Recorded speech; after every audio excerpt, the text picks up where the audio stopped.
Oh, just that time there. Good evening, gents.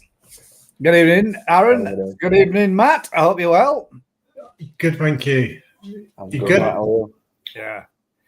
I've literally just run through the door, got washed, got changed, sat down. They're all ordering a Chinese takeaway because, yeah, this is a birthday month from hell. Is it? Well, it's not from hell at all. Everybody's birthdays. My grandson's beginning at month. Then it's mine and my youngest son's partners yesterday. My youngest son's today. Then 2 days, it's my eldest son's, and then it's my eldest grandson's, all in the same month. So it's a pretty mad, hectic match session birthdays. So And Mother's Day. They're all on Mother's Day. Oh shit. And Mother's Day. Yeah. In case you're watching, Mum, I haven't forgot. Honest, Aaron didn't just remind me. But I'm gonna say something. Yeah, literally just rush through the door straight in, and they're all ordering a Chinese takeaway, and I have to wait till after the live so that I can enjoy mine. So you can eat it. We all eat it. No, sit there slopping away. No, I'm not doing that. I want to be able to enjoy it and not feel like I'm putting people off the live. Me shoveling Chinese takeaway down my neck. Matt Childs, We have got a little topic to bring up for Mark later on. I'm not going to start the show off with it, but I want to hopefully we get a few more people in, and we get a few more people, and we're going to bring it up. What I will say, I will touch on it beforehand. Mark has got to have sent me one of the most nicest emails, messages that I have ever received in the whole time of doing YouTube. It really was touching, heartfelt, and inspiring. And we'll go into it a little bit more later on. We'll get a few more people in, and then hopefully we can see if we can help Mark. Andy J says, evening. Peter says, Xmas, Mark 2, mate. Feels as expensive as Xmas, that is for sure. Evening, Vincent, Marcus, and Cody Sky. Evening. Evening, guys. Aaron, Matt, hope you're well. Very well, thank you, mate. I will say this much. It's been a while since I've done some, I'm not saying graft, but it's been a while. It's been a while since I've been messing around with lumps of concrete, bricks and stuff. My hands feel shot to shit. Because when you're doing a lot of sanding, you know, when you're sanding away at stuff all the time, my hands felt really soft because I'm always sanding my fingerprints away.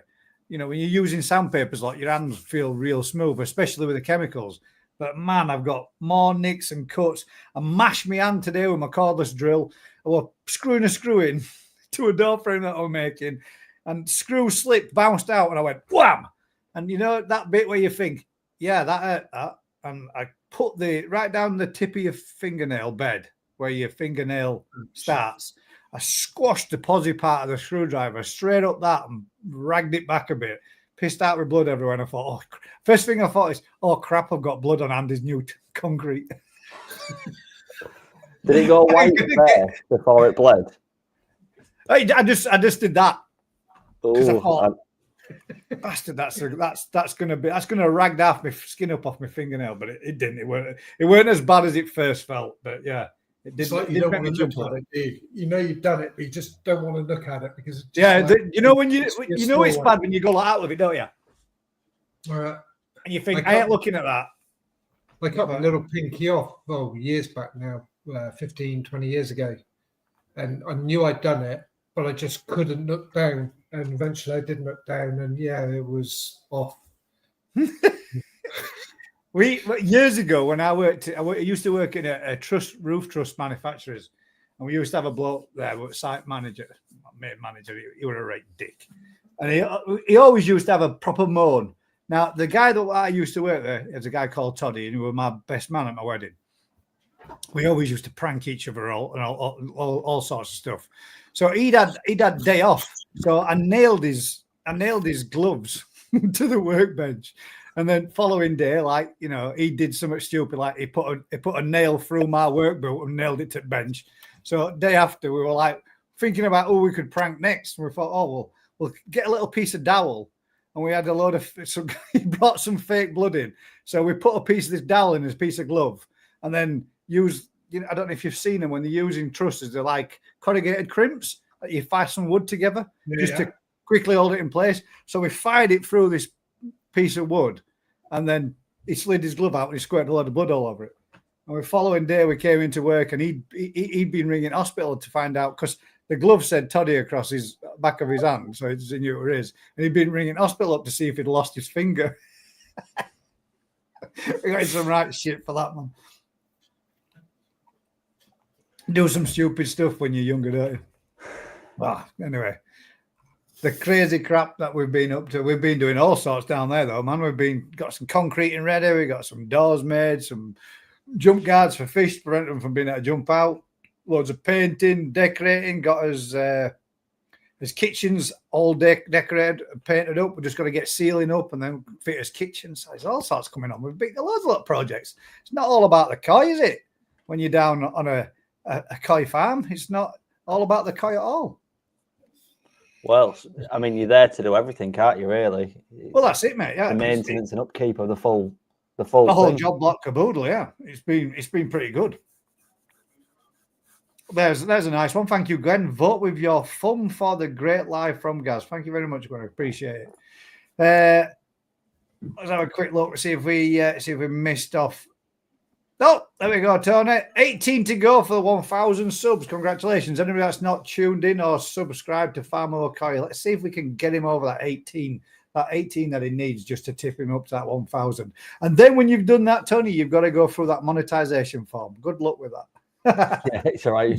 It's all right, bastard. I'm not going to say what it is, but it's pain in my the head house. was falling through when filling it in. It's a proper pain in the house. If you need any help, don't call me. No, it's not that hard, to be fair. It's just you've got to jump through a few hoops with it all.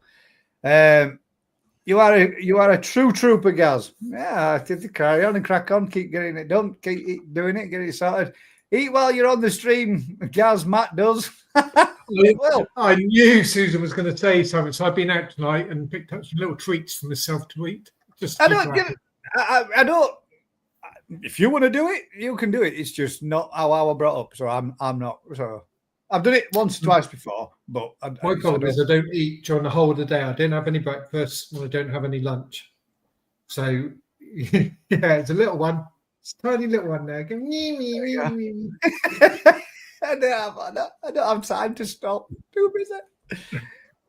Yeah, I know how it is, mate. You actually, though, sometimes you can't, can you? Sometimes through working day, depending on what you're doing or what task you're on with, you actually can't. You haven't got time to stop. So you've got to crack on. Daz Kai says, happy birthday for the yesterday. Thank you very much, mate. Greatly appreciated. And thank you, everybody else that sent through your birthday wishes. It was absolutely lovely to hear from everybody that dropped them all. Marie said to me, you only started all this channel so you can look more popular on your birthday.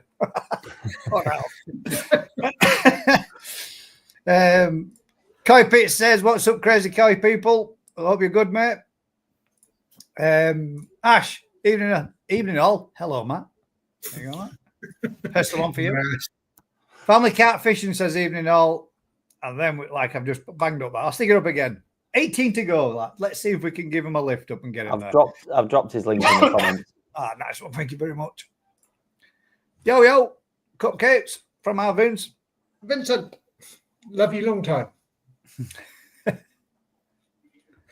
Well, you've been up says, hi, Vince. Your pond is looking great with the tiles. Have you got it finished off? Have you got the bottom row on? I had stopped, mate, for the last. Yeah. says stop being a baby, guys. I did it once. My mother made me walk it off. That's the kind of thing my mum used to say. Don't come running to me if you break your neck. How are you going to do that? She used to confuse the shit out of me, my mum. Sit down before I give you some. If I started crying or whatever, you should say, you don't shut your mouth, I'll give you something to cry about. What? She was harsh. We got Jeff Harfield says, evening all. Neat video out there, Tony. Nice one. Oh. Jeff Lee says, evening, Gaz, Matt, and Aaron. Jody Coy Dave says, evening, guys. Thanks for joining us, bud. Right then, we've not got too much to talk about this evening, although we have got one topic I'm going to bring up, but we have got one question. But that's going to be something that I know Aaron's got one, and I know Matt will probably have a good copy of one, and I know Crafty always has one that he prefers to go to. Ricky's joining us. He's just banging tea on because he will later in himself, so he's trying to get the dad roll done first before he comes on. I've got a what? No problem, mate. You said, I know Matt's got one and Aaron's got one. We've got a what? It will all be explained. I know you've got one. I know you've got two, Aaron. So, Matt, I'm guessing Matt would have several. I think I know what you mean. I think I've got three. You might have three. I only have one. I don't need any more than one. I only really need one and a catalogue of the GKP Thursday Night Live, because at the end of the day, most things are discussed on here, and it's just a case of looking back, which might be a tad difficult with the 200 of them if you were looking for something specific. So, yeah, there's another one.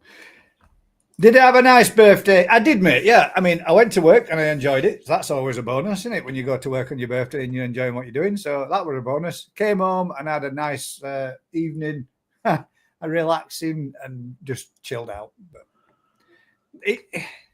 I've had 49 of them, mate. It's pretty much the same as every other day, isn't it?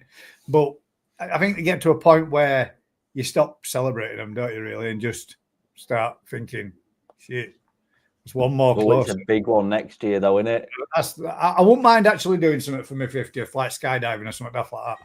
I wouldn't mind doing something mad crazy, doing something like that. Japan again. Oh, that'd be even better, mate. Yeah. That's not mad crazy, though, is it? Skydive to Japan. How about that? Bail out of plane. Are you fixed? We could do a tandem. No. Pussy. No, my luck, the sheet wouldn't open. Sheet. I'm not saying anybody else shouldn't do. I'm just trying to lead by example and hoping that others might follow suit.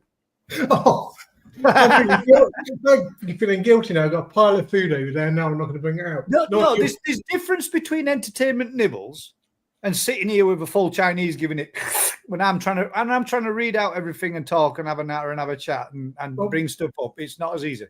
Well, when Crafty comes on, do it with him. No doubt he'll be smashing his first McDonald's on the way home now anyway, and be having something when he gets in. So what have you been up to, Aaron? What, in general, or today, or The last week. I've been dealing with my dad. You've been dealing with your dad? Yeah. Yeah. Would that be the next chapter on the old video section? Yeah, bless Matt. Matt has got a lot of patience, put it this way, because Matt's been dealing with my dad as well. Have you been dealing with it? Have you? Have you been doing the... No, that's... It's when you're up to that bit, but then the plan changes. Oh, shit. So we've gone with some possible changes. Right, Yeah, we had Disco Lebo. Right, there we go. Red lights, green lights. You got some hardcore music in background. Whoop, whoop. Yeah, it's no idea. Himself behind him look like he's in the Shire.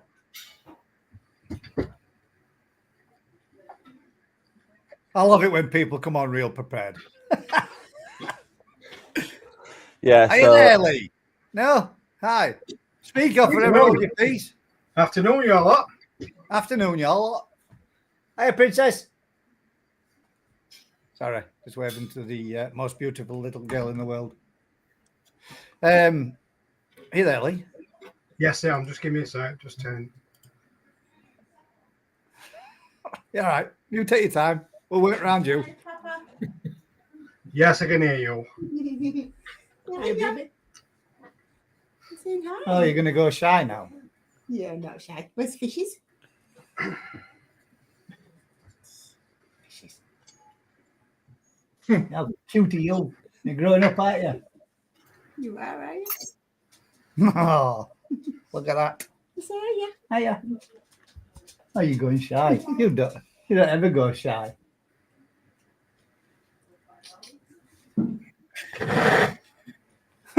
She did that to you. No? We're waiting for Lee anyway, so he can just take his time. So. I went then. You just, Ali can do a little bit of filling, can't you? Evening, What you been up to this week? well, I've just started a new job. Oh my God. Oh, congrats. Well, it's same company, but I've come up now. So I'm going to be working out no more. Are you in the woodshed? Yes, in my woodshed. Dedicated woodshed. Girl. Bye bye. Yes. We're on printing shop now. So I've got my own printing shop so I can do t-shirts, mugs, and embroidering as well. Oh, the Lebo mug game. I tell you what, that's a fierce market to be in. Is that a new career then? Yes, because it's still for the same company, the homeless place. But so me work on nights, and you're watching me at workplace. Quite off nights now. I work days, Monday to Friday, 9 while 5. So now you've opened your own little sweatshop. Well, it's not mine. It's somebody else, because he hasn't got time to really run it. So I'm running it and making bits of mugs, t-shirts, hoodies, and you name it, all sorts and bits and bobs. You know what I mean? It's all right. Yeah. He'll get it in a minute, Jeff. When he looks. So I'll be making lots of bits and bobs like that. Nice. And another one. Bonsai. Bonsai. That's about the only one I can keep alive. Yes, that's same as me. Literally, even those wild ones have got knackered up with the frost. It's bust my pot, the damn thing. Frost has killed pot. But when like I say, I've got my own tools, equipment, my home to make my own stuff. Got my own layers in my own little shed. But down at our work, he's like my brother. He's, instead of buying stuff, he goes on a big scale. So I got like a 8 gram big, massive 100-watt CO2 laser, and a big massive screen printing machine for doing t-shirts, embroidery machine, along with 10-15 for a embroidery machine.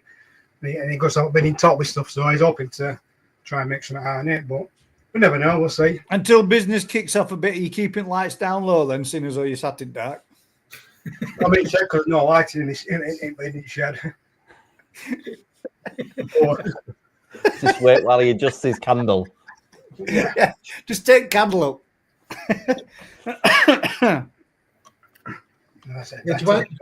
To answer that question from Jeff about Gaz, Gaz has turned out to be Gazette. Geraldine. It could do, yeah.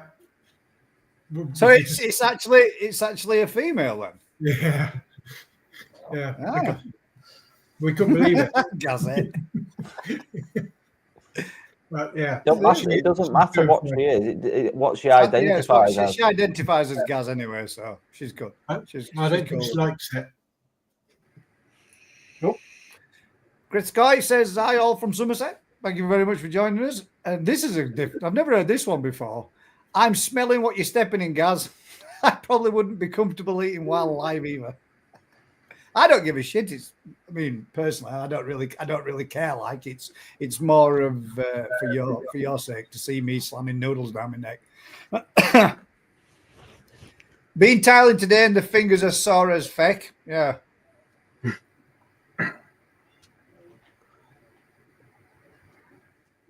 He's joining us. Rocky Boy says, "Evening, Gaz, Matt, and Aaron, and obviously now where's Rick?"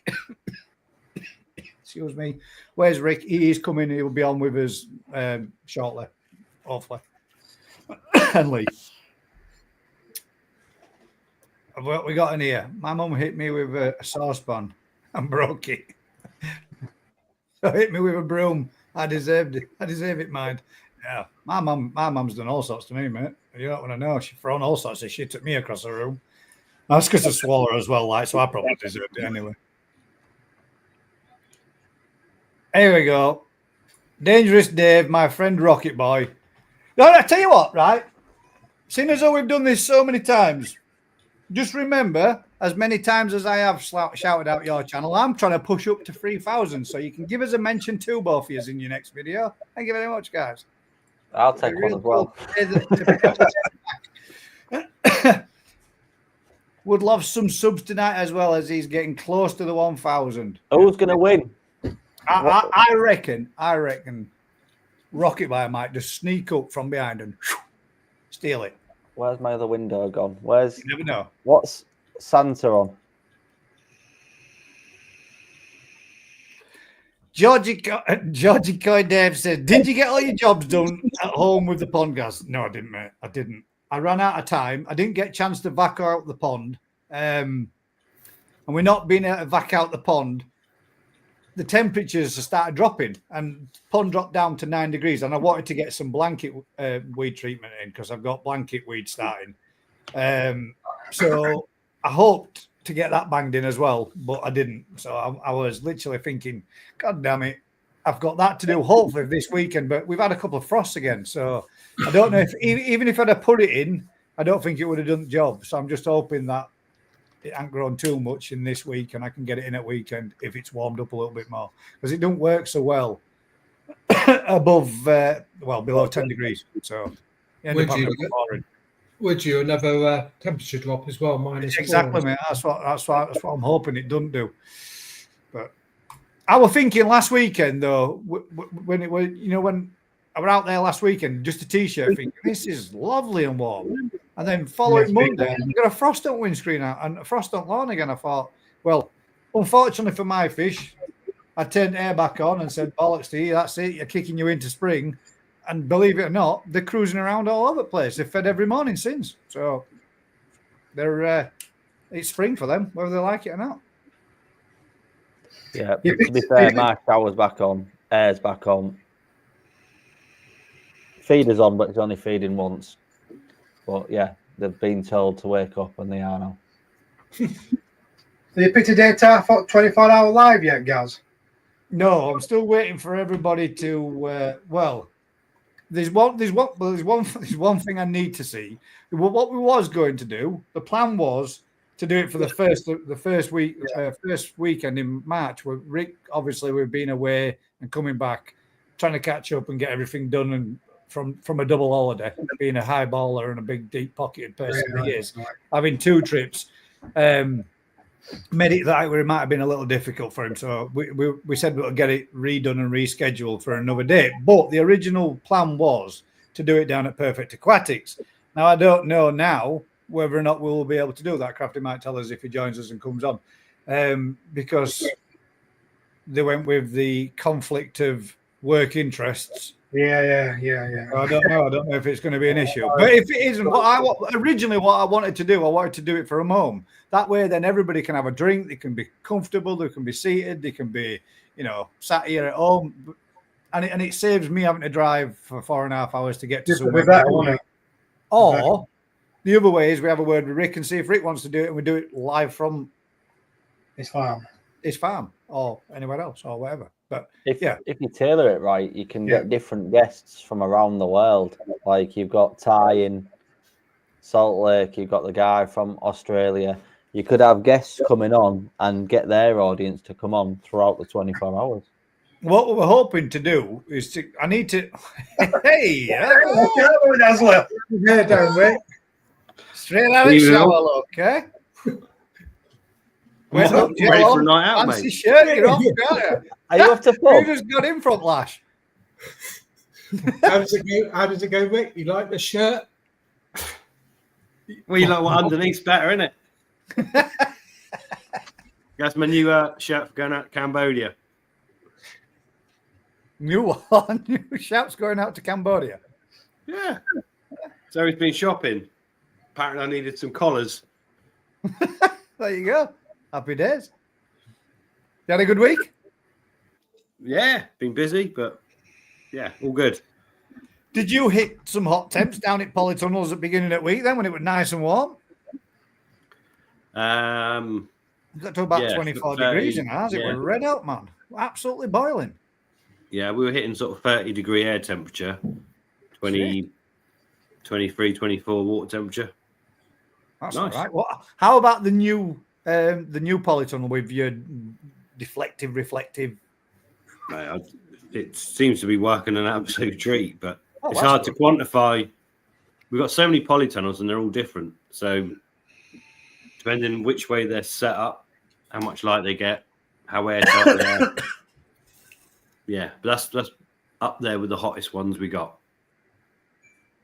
It's a plan for pushing forward then, mate. It's working. Yeah, I'm going to set a hammock underneath one of the older reflectors for me and just so you can wham yourself up. Yeah. Yeah, it's definitely warm in there. Just a quick one, Lee. But Vince says he needs some embroidery doing. So reach out to me on WhatsApp or whatever and let me know, and I can make him some stuff up at a reasonable price, not mega deal. Well, what the hell? What do you mean? Thought you'd disappeared off the face of earth. Oh, and there you go. Rocket Boy says, everyone who place any orders, a 10% commission for the old GKP Lebo, and any sales that you get throughout this evening.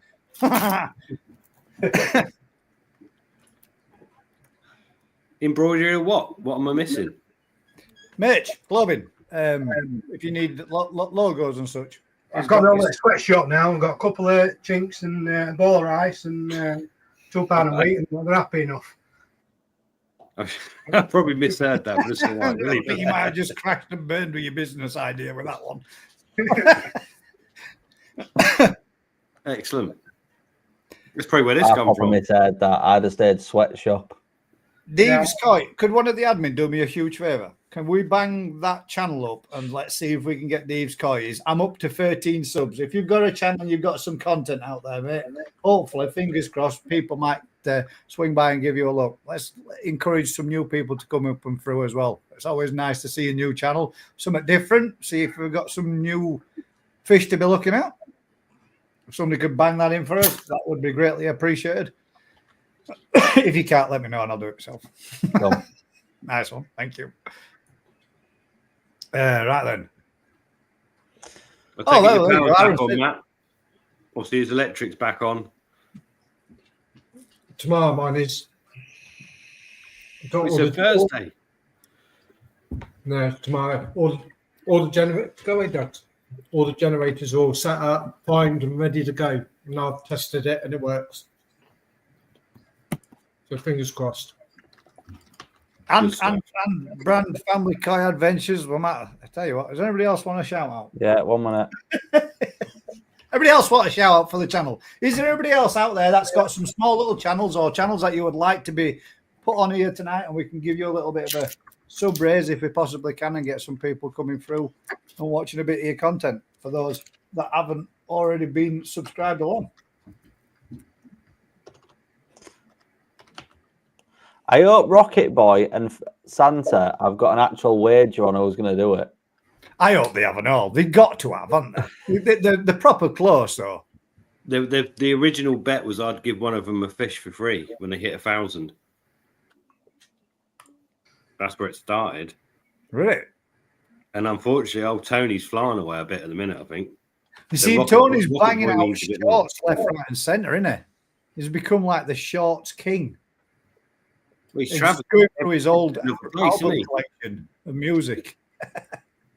He's getting out and about, and he was at Coy Water Barn the other day. Yeah, that's a drive for him. And then he was somewhere else today or wherever, and he's desperate for the old subs, isn't he? I didn't tell him the fish is an inch long. There's nothing more nicer than when you put out a video and you get the views and you get some thumbs up and you get a couple of subs out of it. It gives you that warm, fuzzy glow inside. Makes you feel like it's all worthwhile. I mean, let's face it, guys, when you think about it realistically, for everybody that puts content out there, there's a lot of investment. There's for a trip down to Coy Water Barn and back, it'd be 80 quid in diesel for me. To trip down there and to just go down and do a bit of a video of it. Obviously, you get to have a look around and you might be able to make a purchase of anything that you takes your fancy while you're down there, obviously. But yeah, it's if you're putting out content, there's a lot. There we go. If the admin, Aaron, you're going to be real busy, mate. I've been Come on, Aaron, what are you doing? I'm banging them out. He's banging them out. California Koi channel there with a wave, the little hands up there. Nice one. Thumbs up. Matt's Japanese Garden. Yes, please, Gaz. There's another one. Fingers crossed. Do us a favour, guys. I mean, it costs nothing. It's absolutely free. You can just give them a little bit of a sub and hopefully enjoy some of the content if you see all that you like. Mark's Garden, I've just subbed to you and shared you, and California Koi have done the same.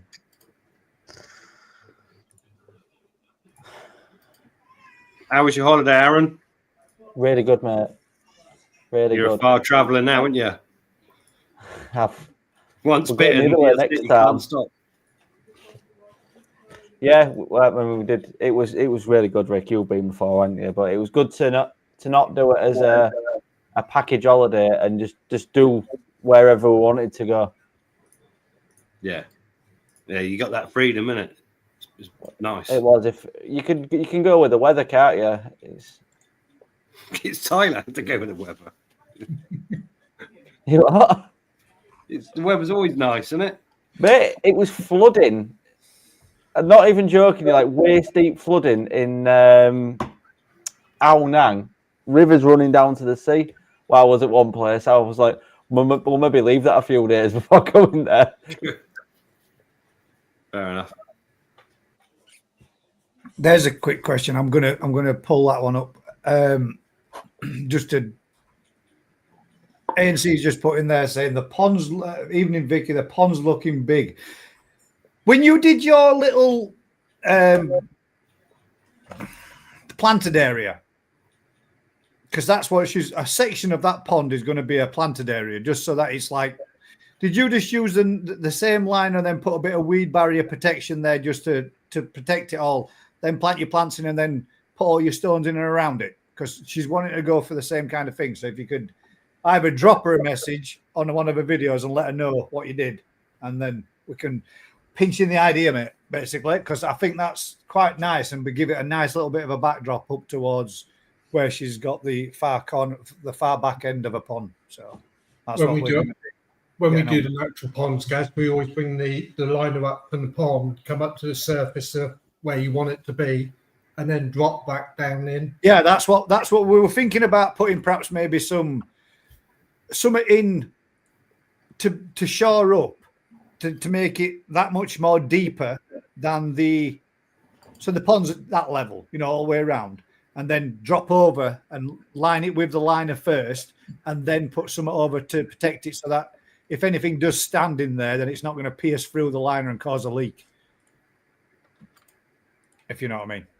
But I was just wondering how they did theirs, because they've already got that same kind of thing. Right, so let's see where we are. Koi water barn cost me £2.74 in electric to travel there and back. You sure up, man. You've not bought an electric car, have you? Have you got one of those? He has. He has. I'm sorry. That's the charge. You have to. It costs you £2.74 in electric, but that's 16-hour journey to get there and back. When you had to sit there for 4.5 hours for it to charge fully back up again. Yeah, Tony, I'll give you £3 to come down and visit us then. Actually, Matt, well, there you go. That's an offer, isn't it? That's something I'd like to do. I want to get a trip in down to yours. So at some point, send me your postcode and details, mate, and pitch a nice big tent up and a marquee for night over. Well, you talk about a 24-hour live. We could do it in two places. I come over to Ricky, and everybody else meet there, and then we do a bit there. See, yeah, I mean, I'm not saying it's not going to be what it is. I just don't know if it's going to be what it is because of, obviously what might have changed. But we do need, gentlemen, at some point, we do need to sit down, even if it is for 10, 20 minutes, and discuss exactly what we're going to be doing, what we want to do, how we want to go about it. And then obviously by end of a Thursday night, when Rick's had a few and Matt's had a few, it's just no point doing it then. So we need to sit down and have a best. Well, it is. That's when you have your best ideas, Rick. I know. It's actually how the 24-hour live became a thing. Fair enough. It's my fault, is it? Yeah, blame you again. Not so much blame. Can you do the 24-hour live? So obviously you're doing this from your house, right? It has to come from that link, or can it be a mobile link? So I can do that. I can do that link and take that. I can do it anywhere, from anywhere, as long as I've got a mobile device with me. I can do it wherever we are, however we are. We got to do it because obviously you can join it. You can join it wherever you are, as long as you've got a signal. Right. Yeah. No, I'm just thinking that obviously the host has got to be hardwired in or whatever. No. I just need Wi-Fi, 4G, 5G. That's it. We're good. Stop it, Mick. No, I don't know. What are you thinking now? Well, I don't know if we're going to be able to. I don't know if we'd still be able to do it, or if we could, or if we'll still be doing. We've got it. You said you're doing it, so we'll have to do it. No, I don't mean the 24-hour live's been done. I've got funding that's been paid in for it, so that's got to be done. and we just don't know if it'll be at Perfect Aquatics anymore. Yeah, but it's not so much. It was never going to be just there, as it can be multiple places. So we can work it out. And that'll be going up for auction as well. Zoom in a little bit. Was that a cheese board? No, it's like a big coaster on a plate, or it could be a cheese ball. That's a making big cup. That if you're drinking a brew out of that for a coaster, that's a massive one. Oh yeah, Sports Direct cup. Sports Direct, yeah, I got one of them. They're big, aren't they? But yeah, so anything really for you want to put your dinner plate on or whatever. You know what I mean? So is that like burnt? Is that burnt into the wood? How'd you make that? But with laser, I'm burning. I've got So laser. you don't want to use that as a cheese ball because the cheese will get stuck in the grooves, won't it? Yeah, but there's a fault in your design. No, they are full grade as well because I put full grade wax and stuff on it, so they are full grade.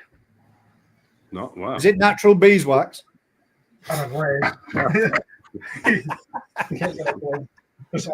Sorry, Lee. I never thought I'd host speaking about PCs come out of Rick's mouth.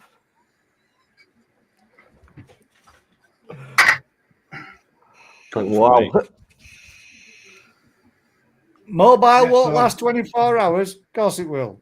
I've got battery backup packs, mate, that can make it last for 48 hours. Just plug it straight in. How do you think I managed to sit here for 4 hours using my camera as my mobile as a camera every week? It's plugged in. It's technology, mate. It's the future. We can make it work. We can do it. It's 2025. We're taking Tony's car with us. £2 for 400 miles. Yeah. Tony can drive us everywhere. Cups with the GKP on it. Yeah, give me some prices for some. In fact, with my commission that you've got from tonight's sales, give me some prices for some GKP mugs, please, mate. How much do you want?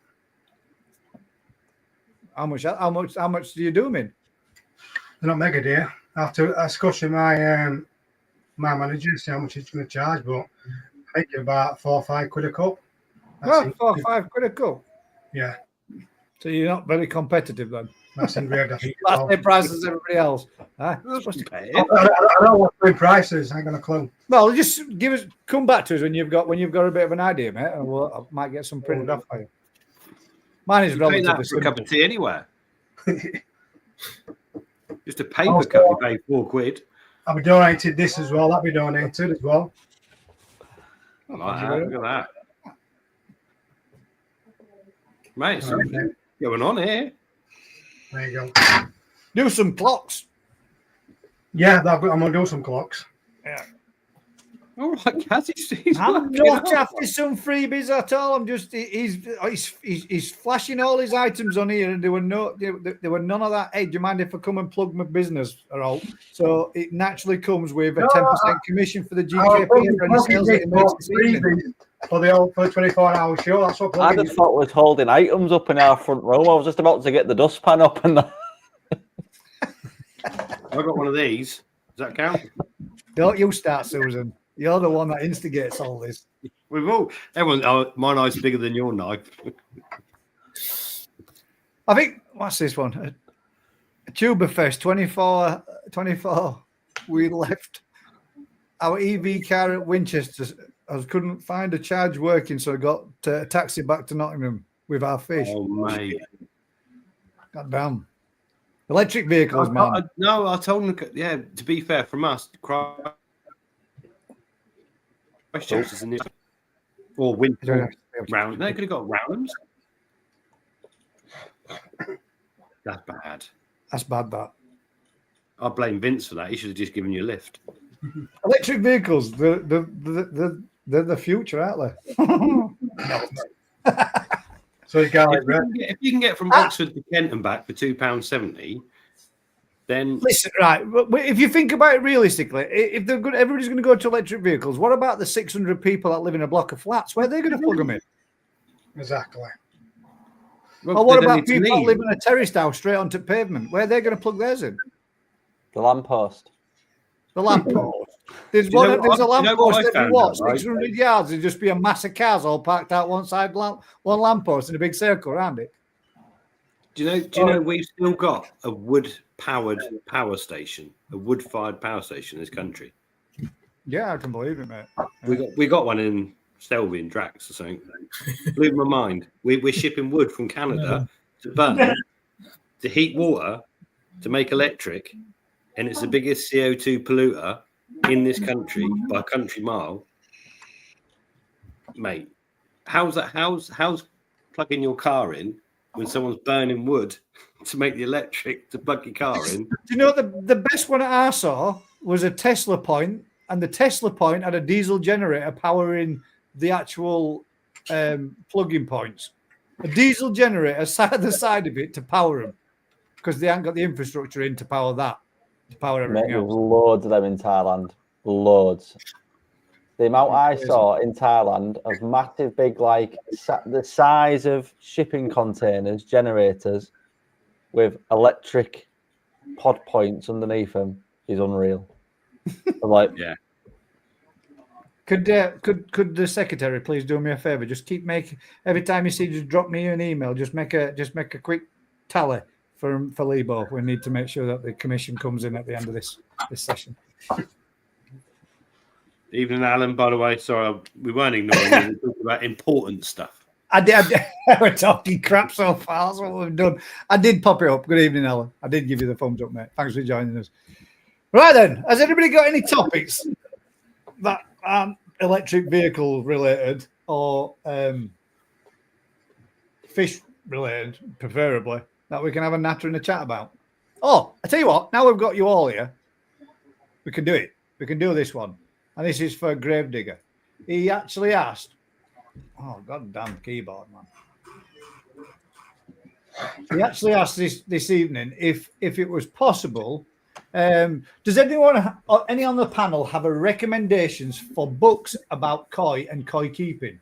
As unfortunately, oh my God, the amazing GKP isn't always there to save the day. I don't think I'd ever be doing that, mate, but hopefully, fingers crossed. If you ever do need any advice, I am working with people that are experts, mate, all day, every day. And hopefully, in time, I will become a lot more knowledgeable myself. So you are more than welcome to give us a bell if you ever need to, mate. Any good books you gentlemen would recommend? I'm going to send you a picture of the one I use, or two I use. Can you not just hold it up like that? It's another item in your living room. It's not in this room. Oh, well, excuse yourself, right quick on. Send it, if you send it on Facebook. Yeah, Messenger. Then I can show on there. Give me a minute. I think like the handbook of fish disease and stuff, those kind of stuff is, if you're into using a microscope and looking after your fish, then those books are kind of invaluable. But unfortunately, as they get out of date, you can't get they might recommend a treatment you can't get anymore. So it doesn't really help that much, does it? But that's the problem, isn't it? The books come out once a decade or whatever. So yeah, they're not as. Duncan Griffin does a nice little book in detailed depth with all diseases and stuff you can use. He's quite again. When was it published? 10 years ago? 15? Oh yeah. It's a bit out of date, but he's always a phone call away. He picks up any time you want. And he's quite knowledgeable guy. Yeah, I quite often look at it's nice to have the books. Yeah, it's nice. Yeah, that didn't come through, Aaron. Unfortunately, the internet's up to date. You know what you're looking for. 1 minute. I think it's because it's not a JPEG.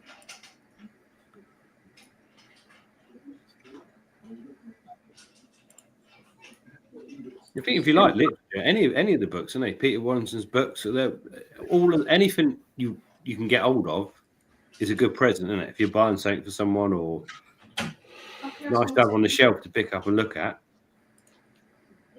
But in reality, how many new books are coming out? That's the thing. There's not very many new books, is there, that drop regular? I think most people have a go-to favourite type. What's your go-to, Matt? The Koi Doctor. I was just actually, that's what I was doing then. So I've sold a fair few of the Koi Doctor by Martin Lauren. And I'm just looking now that actually the wholesaler's the biggest book seller is the Koi Doctor. But I haven't read it. I don't get time to sit down and read these things. So you're selling it without reading it? Yeah. That's terrible. That's the one that, actually the two books that Aaron has, which is Koi 1 and Koi 2. See, they're old ones, aren't they, Aaron? He's Yeah. got It's actually everything really good because the internet has superseded printed stuff, really, isn't it? Yeah. Which is, I think There is the well, Koi. the magazine, isn't it? Liam's magazines. I think that's still holding its own, but it's quarterly or year. It's so rare it comes out, but actually, it's a really good. It's not really a magazine, almost, isn't it? It's almost a book in itself. I need to get a new air pump. This is the GKP official Bible, mate. That's the one you want. Covers the basics. It's a nice little easy book, and it's got a lot of information in it. But again, this is something that is older now and all. And then I don't really think you can go wrong with any kind of koi medicine book. At the end of the day, the techniques and the methods and the problems haven't changed none, but newer ideas and newer treatments are used for stuff. So, I suppose Mr. Tate might be able to say a more up-to-date book that he has, because I know he's quite fond of that type of literature and stuff, that he might have a more recommended. He's so old, he's got a library. Well, he has got he has got his own library, a library of stuff that goes back from, well, before I was born. The In problem black is, and white print. the problem is, for me, the problem is with books is nobody will put it in black and white what they actually do for their fish. Now, if you go on to different channels, you'll see different people talking about different levels of PPing, and they're Lucky he's gone doing there it. because you're going to say something. It may work for them, but it may not work. Sorry? It's lucky he disappeared because you're Broke going to up say then, something. just at that point. But you're not going to put it in black and white what isn't 100% right to do. Yeah, that's the the difficult thing in it when it comes to somebody giving advice, especially if you're a company or a business. You've got to go with what's the recommended doses, or otherwise, if something goes wrong, then you're going to get held responsible. But we all know that treatments don't work at the recommend. Well, they do work, but it's in test conditions, isn't it? It's not. Every pond's different. As I know, that's a bit of a cliche to say. They can't sell medication saying every pond's different. This is the dose rate. Yeah, they've got to give some kind of a guidance, haven't they? They have to just give a dose rate that fits a safe area, even for the worst ponds, really, isn't it? Yeah. For whatever it is, and that's the problem, isn't it? That's the issue. Problem. Well, it's a bit like with cloverleaf. Cloverleaf, they talk on there. I think it's you give the first treatment on day 1, and on day 14 you give the second treatment. But now you're hearing different people that have done it on day 1, full treatment again on day 2, and then full treatment again on day 7. Well, that's totally miles away from what's on the packet. Well, if you went with some of the stuff that Lincolnshire Health says, you wouldn't do any treatments that are available out there because they don't really like any of them, do they? Like PP, for example, they don't like the use of PP, and they don't advocate the use of PP, which I found for myself last year. It was the only damn way to get rid of flukes. It was the only thing that actually knocked them on the head, and I'm so happy that I did do it because this year my fish have. I went out in garden the other day, and obviously, good 6 to 8 hours, and I never saw a single fish flash. And that's the first time that fish have started kicking up and stirring around, and not being, well, I'm not the first time. It's the first time for last year and the season before, because I've struggled with parasites a little bit, that they've seemed to be wintered through and come through all right without any summer irritating them into the beginning of it.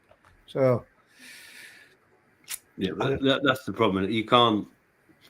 Every water body is different. So how can you put a chemical into a water body and expect exactly the same results every time? You can't. You can't, can you? And that's the problem. So a manufacturer's got to do what's not going to kill your fish and potentially sort the problem. And then you go on the internet and someone goes, well, I've done it full dose, day 1, day 3, day 7. And that might work for them, but it might kill someone else's fish. Depending on Is my understanding right on testing and medication, same for fish as it is for animals, where somebody produces a medication, they go to the test house to have it tested, and they tell the test house what levels of treatment to use. Then the test house treats those fish, tests this medication, and then gives it a license to be able to be used. But then they have got to stick to that guideline. They can't say that, say, PP is 6.8 per 4,546 litres, and then on the packet put down it's 7 grams. Is that the same way it works there? No, but there's a massive difference. Treating an animal, you're treating an animal with a direct dose for an animal. Once you're dealing with fish and water, you're dealing with a chemical body of water. It will change the difference between the chemical and the treatment that the fish absorb or don't absorb or react to. And that's a massive problem. Yeah, you can't. It just doesn't work in the same way. And that's the issue. So something like PP, a dose in one water chemistry of one pond and another pond, it might kill the fish in one, and it might cure the fish with the problem in another. Well, exactly. PP is a bloody good example of it, because it's down as 6.8 grams, but it only talks about the pond and the capacity of the pond. It doesn't talk about, it could be a natural pond. And but that's what I'm saying. So basically, they're given a dose that's safe in an environment that's the most dangerous for it. So if you've got a different environment, then you might be able to use 4 times that dose and be fine, but they can't give that dose. They have to give a dose that's safest, and that's where treating fish in water is a nightmare.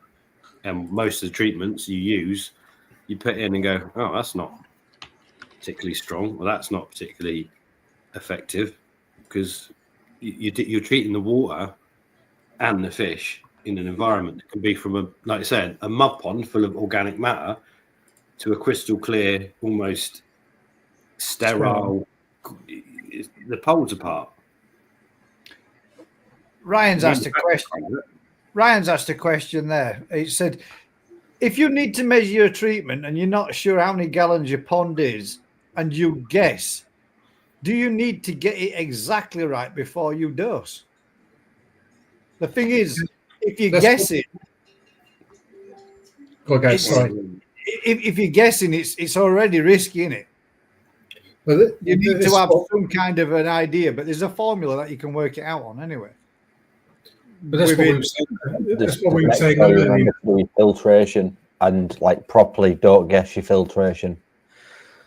Because let's say, for example, if you was, let's just spitball, right, 9 grams PP to X amount of liters, right, and if you were over by a gram, I don't think a gram is going to make a difference. But if you were going to get grams and kilograms mixed up, then you're going to be having hey, you're laughing, but it's been done. Somebody's treated their pond. Andy was a YouTuber, and he, Koi Fish Johnny, he had openly admitted it. He got grams and kilograms mixed up, and got the dosage way over, and damn near killed everything in his pond. But he didn't hide from it. He made a mistake, and he put the video out there, and he left it out there, and it's still on his channel to this day. to show what can happen when you cock up. People misread calculations and get something wrong, and you know it can have disastrous effects. So it's there's just an example. The biggest I'm not, mistake. sorry, Johnny, I'm not trying to use you as an example. If you're watching me, I don't think you will be, but it's why he's left it there for people to learn from his mistakes and not to make that mistake themselves. The most common one that everybody always fails on is the gallons and litres.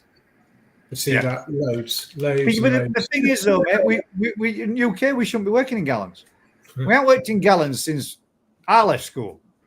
In fact, before I left school, when my dad were a lad, we're in litres. We've been in litres. When did we go metric? Do you know what's weird about that though? You've got a litre in here is the same as a litre anywhere else, but a gallon here isn't the same as a gallon anywhere else. Yeah, the US gallons. Yeah, that's the part that like a millimetre here is the same as a millimetre there, but a gallon isn't. Bit weird that one. Susan's there saying Koi Fish Johnny shut his pond down. He didn't just shut his pond down, he smashed it down. It's gone completely. Leveled it. But he had a good reason for doing the pond. If you ever watched the video, he did it for a reason. He had a reason behind getting into the koi keeping for a family loss, a bereavement. And it took him through his journey, and he feels like he's come to the end of that journey, and it's no longer really required. So you can kind of... Yeah, add a bit. Watch the video, because he explains as to why and why he did it and what the reasons are behind it. So it was quite. I'm not being funny. We come to a point now. At the end of the day, everyone should be able to measure their pond in meters or feet to a degree and work out roughly if it's 4,000 liters or whatever 1,000.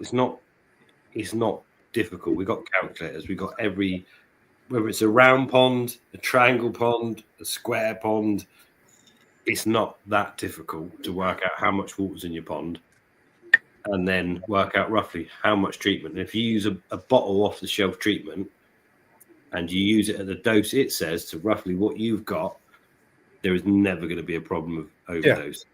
Yeah. And that's why they give those doses on the bottle as they are. It's kind of... Yeah, it's a safe dose. That's the best way of putting it. There is an issue. So, yeah, work out your literage, work out your gallonage, treat to what it says, re-scrape, and if it hasn't worked, speak to a professional and they'll say, you can increase that dose by 10, 20, 50%, whatever, or change the treatment. Problem is my biggest issue with all these treatments is you'll pick up a bottle and it says treats, white spot, flukes, costia.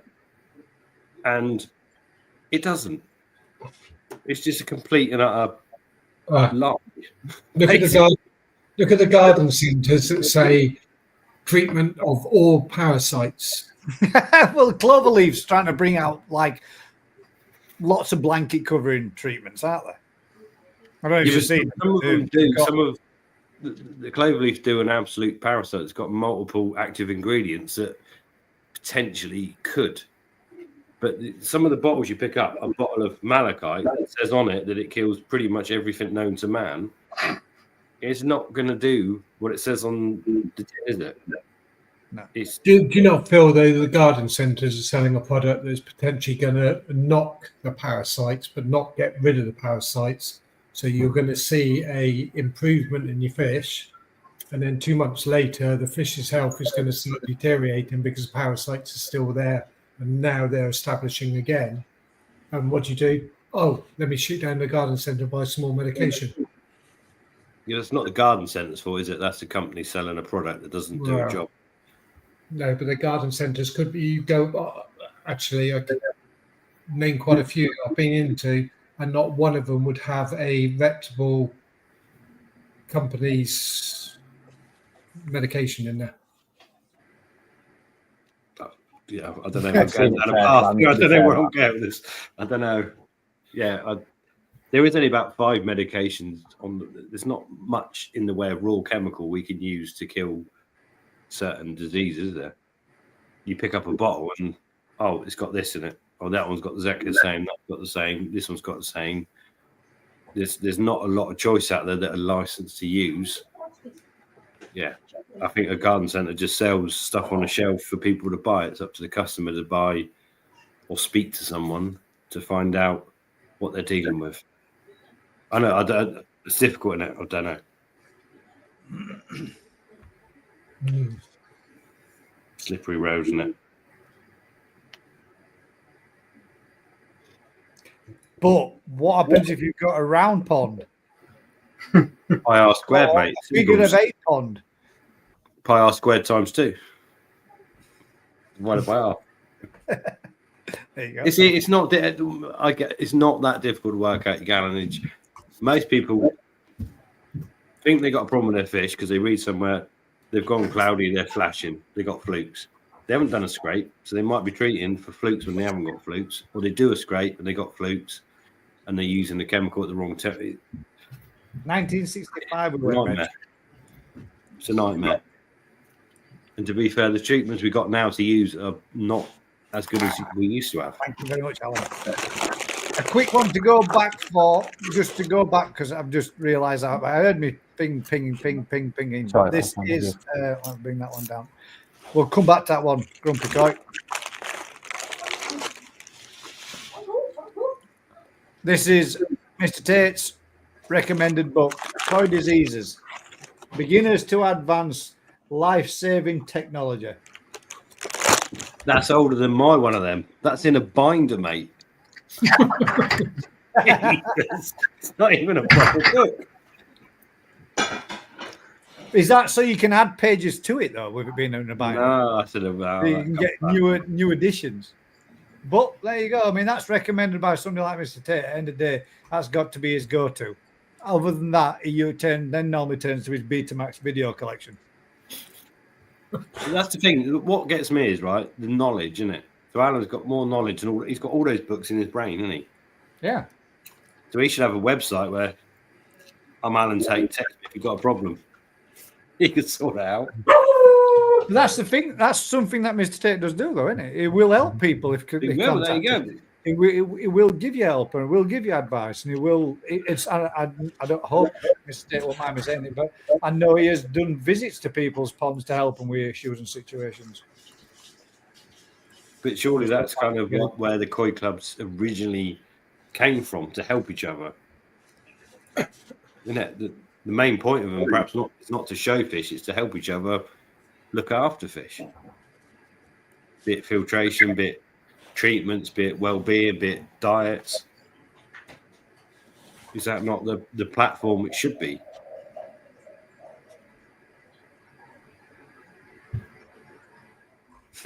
I'm being called out for eating, but no one saw Matt just snicking like that. The crab sticks. You having the Mackie D's, weren't you? Aaron's on the Mackie D's. I wasn't. What's that Nicky one? came in with a meat feast pizza. I had to run off because I put it in my mouth and it burnt all the top of my mouth. Smoked salmon. Oh, Sausage. Sausage. All the healthy stuff. You're on a picnic. And a rum and coke. Oh, there you Come go. out tonight, There's the one that you really needed, the rum and coke. Somebody just posted in my Facebook group anonymously, is the GKP on tonight? Why would you post that anonymous? Why don't you just look online and see if we're on? Yeah, but we might not be on. But we are. But you'd know if you looked, wouldn't you? No, Yeah, but the other night we were on a Friday. Mixed it up, wasn't it? Well, that was just, I mean, that was even announced that it was going to be switched and swatched and swapped about. But yeah. Yeah, but you've not come up on my Specification was phone. released on stone tablet. I've not been notified you're we're on my phone. Normally it pings on my phone, but it's not. Yeah, normally when I go live, I get a notification that I've gone It's live. not done that. So maybe we're not live. Maybe we're not. Are we? Maybe Are we it's actually not. live? Are we No one's all? listening. Nobody's listening. We're talking to ourselves. Never mind. Yeah, normally it pings up on my phone. Something's wrong. The shirt, I reckon. Trevor says that I remember back in the day being a member of a local koi club and had a koi health forum members who were there to help when you needed it. And that's yeah, exactly. That's what it was for. And that, but the thing is with the forums, though. The thing is with the forums, it always it seemed to me when I've looked back at stuff, because most of them are still there, but they're just not as active as they used to be. You always ended up to see a couple of comments going in, and then further down, you've been having more involved or more reading about two people's disagreements about what one person thought the other person should be doing and the other person should be doing. Yeah, but I think you're talking about open forums. This is talking about the koi clubs. You got one person, personal ones, their own private ones, different. Yeah, those old forums were a nightmare because they just ended up in arguments with people all the time, didn't it? But then that's the people that are running those groups, though, because what they ought to be doing is putting individuals as group experts, so that when you actually see all the comments that different people saying this is this, you would be then looking at the people that are the group experts that actually have the qualification or knowledge to be able to answer that question, so you can take it serious. Like we were talking about the egg-bound fish a few weeks ago. I've seen one ever since certainly in the last week, where somebody's put a fish on there, and the amount of comments that fish is egg-bound. You want to turn it upside down and caress its stomach to get the eggs to help them come out. And it's like, what the hell? Yeah, people comment and stuff. Obviously not watching the GKP when Rick spoke about this last week, are they? Exactly. Obviously not. It's all relative, Rick, isn't it? Sometimes you feel like you're flogging a dead horse, mate, don't you? But we keep trying. Well, yeah, but at the end of the day, it's just the narrative takes years to change, and things get set in stone. Someone says it, and someone believes it, and then it becomes almost reality. It's enough people say it, they think this is true. Yeah. In reality, it takes time to change certain things. So I don't know. You will never change it, will you? We could go into religion and stuff, isn't it? Someone says something, they think it's true, and it goes on. It goes on, doesn't it? Wow, Mr. Tate's banged in. Hang about, right, guys? We've got loads here. We've got Mr. Tate's banged in a fair few. So, if you're not watching, sorry, say that again. Mr. Tate's banged in a fair few. Yes. Books, man. He's opened his library up. So these. Damn, man. I don't know how we've managed to stay monetized on this channel. I really don't. Right, that's the first one, followed by this one. Revised and expanded textbook of fish health by Dr. George Post. Yeah. Oh, what that said on that last bit. The British Koi Keeper Society. You can't buy that, surely. Not that one. Mr. Tate says he's more than happy to print off any of these for anybody that would like a copy. Well, the whole book. The Koi Doctor. Your Guide to Keeping Healthy Koi. The Enigma of Koi by Barry Goodwin. Living Jewels. That's the one that somebody else has already put up. Living Jewels, Koi Keeping in South Africa. Ronnie Watt. Savas the knock. I said knock, not cock. Go back one, guys. Go back one. Yeah. Just on eBay now. Give me 1 second. If in doubt, eBay it. Apparently, that's supposed to be quite well priced, that one on eBay, though, to be fair, and regularly available. But yeah, Trevor says knowledge, cheers, mate. Knowledge is there. If you want it, you can go and get it, can't you? But most people don't. They're not bothered until there's a problem turns up. They go on Google, and the first result they get, boom. Sorry, got to show you this one as well. Now, Alan's flexing now. Is he getting a library out? Got a few to go through there. Just a few. Just some I do go out at garage right quick. Took me 5 minutes to run out there and bring them in, but these are just some of his latest additions. God, it was Does boring. that readers' wives there?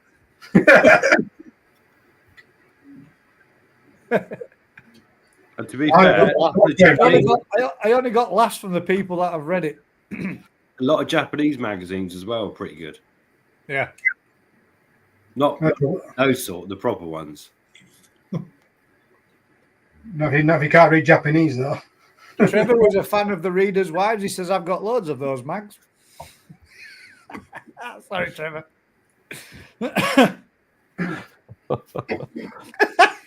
It's a good job they don't do thumbs down, isn't they? Yeah, well, you can still use it if you want. It's all good. Well, there you go. There you go. It was Gravedigger that asked. There is an absolute shed load. And I would say, if anybody would like a copy, it looks like Alan's got a fair few. So if you want some recommendations of some good books, you would be able to definitely get your information from Mr. Tate as to which one he would recommend as the best, because he has got absolutely tons and tons of magazines. But he's a font of knowledge, isn't he? He is, mate. Yeah. Do you know what? That's probably one of the best things I've enjoyed doing. When we were there at one of the koi shows last year, and he did like a bit of a example. Pick all these fish. Tell me which one. Which is 1, 2, 3, and 4. And all right, there was a fair few of us that got what we thought was wrong, but getting the experience of him talking through what, why, where, and when really give you something to remember. And that was really interesting. I would like to see more things like that, where we're not so much events where there's show fish there, but regular everyday example of fish that you could go through and say, right, there's 15 Sankey, there's 15 show, 15 whatever, 15, and you get to go through them and look through them and have somebody like Alan there, like a workshop cinema type thing, where you get that experience and knowledge and the hands-on experience of it behind it. I think a lot of people would be interested in doing that, so that they could know exactly what they're looking for. It's been done a few times, to be fair. Oh yeah, I imagine it has been. And it's one of those. It'd be something I'd want to attend. You should be attending it every day. Well, I am, mate, technically now, and I that's the difference. And I will be. And the more I do what I'm doing, I'm going to learn more from it. But I think that would be an interesting day or an event to be involved in. But I guess, do a lot of koi clubs do anything like that? I suppose you could still do it. The problem is they try. So but it's difficult, isn't it? So you've got a koi club of 15 people that might turn up in a village hall. How you've got to then try and get a speaker to come and showcase some fish for no money, travel and whatever. It's one of those. It's not as easy as that, is it? No. So like, use Ricky's Secret Santa. Yeah, that was wicked. Yeah, but that was a kind of a money making thing with educational stuff outside of it. It worked quite nicely. But for a club to do that, it's difficult. How do you get a dealer and a judge or whatever and all the fish and all? You've got to have a dealer behind you to be able to do it, haven't you? To put all those different categories of different fish in that. So that's when it should be done at like the national, where you've got the more stuff they could do. So you've got the koi show, right? So people are turning up for the koi show. You've got the dealers. You've got the dealer vats where they've got their stuff. So if you've got a corner where you could go, oh, actually, let's do a koi appreciation with this dealer, exclusively aquatics or whatever. So, and then you could do that as a separate thing, a seminar, maybe an hour, twice a day with different people that are willing to show fish in that environment, done correctly, where it's safe, where it's biosecure. That'd be great, wouldn't it? So there'd be people that would do that and put, like you say, 10 Sankeys into a vat that they could then dissect and not dissect, that's probably the wrong word, appreciate, go through about positives, negatives, or whatever of the fish, what this could become, why this would be judged better than that today, in a year's time, that would be better. That'd be great, but it's not.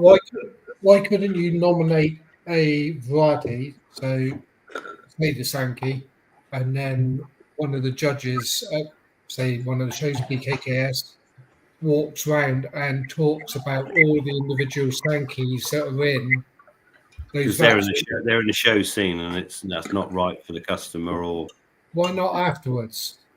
because it's not right. It's not right to dissect other people. You have to do it with a dealer's fish that aren't. Yeah, you've got because you're singling someone out and could be pulling the fish to pieces, couldn't you? And he's going to go home thinking, "My fish is crap now." Well, we've openly spoke about this, saying that we got people at the shows that take fish along to the show that shouldn't be there. Yeah, that's different to everyone being praised around and talking about someone's fish or whatever. So if you everyone should take the fish to a show and a judge. If you say, why is my fish not done very well in its class, and you're speaking privately to a judge, and he goes, well, the quality is not good enough to see whatever. That's a kind of private thing.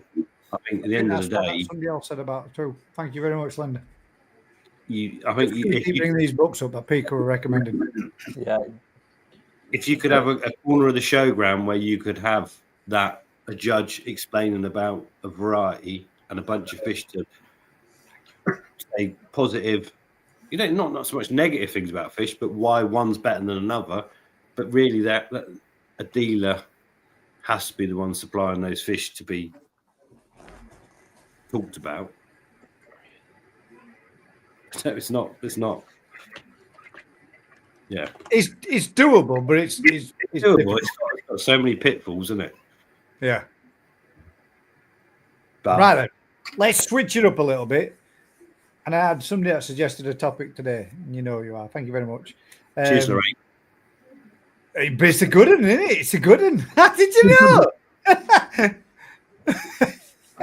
Get in, Rick. I didn't even get a chance to say your name, Lorraine, but thank you very much for putting in the question. Now, what about this one for a topic then? What's your and the public as well? What is your opinion on the microchipping of koi? Good thing, bad thing, gimmick, needed, required? Should we do it? Is it ethically all right? Or all of the above. What's your opinions, guys? What do you think? Because I personally thought I come up with some good ones, but I didn't really come up with no negatives. I couldn't really see a negative from it myself. Over to you. It's only Aaron as good. Aaron should go first, Shanila. Go on, Aaron. It's only as good as there's people that have doctored dogs KC chips, right? So then let's say that you'll get this nice shiny red fish, right? A red one. Go, oh look, it's a red tiger because the chip that says it is, right? Now it's not the chip. The information isn't on the chip. The information's on the database. The chip number sends them to the database that somebody could alter, right? It's been done in dogs. My concern would be that people get this fish, say that it's a Dainese red tiger, it's actually from Poland, they've chipped it, and then now they're going, look, beep, this is what it is. Right? That would be my concern, that the data that's someone's trying to do it is not as secure as what it is. Right, quick question for Aaron. What is that glass? Forget the glass. It's a metaphor. It's a vessel. Half full. I should. I didn't see that one coming. To be fair, Is it half full? It's just if people are saying it's because of one thing, it could be easily altered and yeah, but I mean that could be the same as going out and buying a Ford Capri, the new one, and it actually being a Ringer car that's had its VIN plate changed, because criminals are criminals, and that kind of element we can never take out, can we? We can't take out anything like that when it comes to the point of somebody wanting to pull a fast one, which I agree. If the information that's happening with dogs, and it's already happening from what you obviously your wife's experience, and but what you in a dog though, what's the biggest reason to have a chip? Security. Stealing it. The only reason I would No, say to prosecute people if it's done something he shouldn't have done, Right. so they can identify the owner. To identify the owner, right? If that dog gets out and bites someone and the guy comes and gets it and takes it to the vets for scanning, it's so they can find the owner. Right, so the only way that that's going to need to happen in a pond is if it floods and your fish end up down the street and they take it to a vet to scan the owner. I don't see a point in it. I think it's absolutely ridiculous. What happens if we said it about this way? One of the suggestions that I give as an example. Let's say you get up in the morning and all your fish have gone, but your fish are chipped, but your mate spotted somebody else local that's got a pond and it's full of their koi, and they all look like yours. That's a way that you could prove those fish were yours because they're chipped to you. Yeah, but the problem with that, mate, is you can't go and say, "Oh, Mr. Policeman, I think he's got my fish." You come round here, check his fish with a scanner. That's not going to happen. The police won't get a vet to come down with a ring scanner to scan a fish in someone else's pond. It's not a. The police came to my dad's pond when my neighbours threw cement in it. And they were going to Yeah, but prosecute what I'm saying is, police won't go to a vet. No, well, get a scanner. Come to ours, we'll be but if a scanner's a scanner and a chip's a chip, aren't they? The same in a dog as what they are in a cat, or they are in a sheep, they are in whatever. They have scanners anyway, don't they? But it could be a way. They don't have that. Who don't? Cops Police don't have a microchip scanner. Of course they do. It's in the pocket with a stun gun. Yeah, it's not in the lapel. But I would imagine some of them will definitely carry them. I would imagine the service definitely carries them. There is a reason for microchipping fish, to be fair. Higher end stuff from a farm to prove its authenticity, but that's what you do with a certificate, and that's exactly the same thing. And in reality, if you're buying it from a dealer that you know, and to be fair, most of it's not. It's what it is. Certificates are a bit gimmicky. Kind of got their place. A chip is exactly the same. It's just, yeah. I don't. It's been done for donkey's years. Israel were doing it donkey's years ago, but it's not. It's one of them, isn't it? Yes, there is certain situations where it might be. It might have certain positives, but it's not necessary, is it? And like I say, my dogs are chipped, and the only reason they didn't even twig my head is in case I lose one and someone goes to a vet's and it comes back to me. I didn't think about fighting someone and get arrested, but yeah, it is just linking a dog to an owner, isn't it? Yeah, I mean, is it something that's people have said, like, you know, they go adrift, they go astray, and they end up different places in the body where they should be? Could it cause long-term problems for the fish? Yamming a great big chip underneath its dorsal fin. Yeah, their size, the grain of rice. It's not big. It's not. They're a little bit bigger than a grain of rice. They're not. I've seen them with dogs' chips. I've seen the chips go in. I thought they were about that big. Do you want me to go and ask? No, tiny. No, I thought they were a couple of centimeters in length, but just no, they're literally not much bigger than a grain of rice. I thought they were bigger than that. You can just fill them in the back of the dogs, and it's In the neck. It's like a callus and a hard area. They put them in the pups. The pups are only tiny. Yeah. No, yeah, I didn't expect them to put one in that size of a grain of just wallop. A stick of pasta. Now. Have that. Yeah, I think there is potentially reasons for it, and there is a case for it, but I don't think it's as necessary. Certificates. If you've got a special fish from a special farm, and it's got a good bloodline, and you want a certificate for selling it, whatever, great. And if you want a microchip for it because you might get nicked, or you want to prove its heritage, it's one of them, isn't it? But how effective or how true are the certificates anyway, Rick? Well, yeah, we've been down that path. That's a good one. Yeah. If you're chipped, you might end up owning a few herons. Yeah. It's one of them, isn't it? Yes, there is.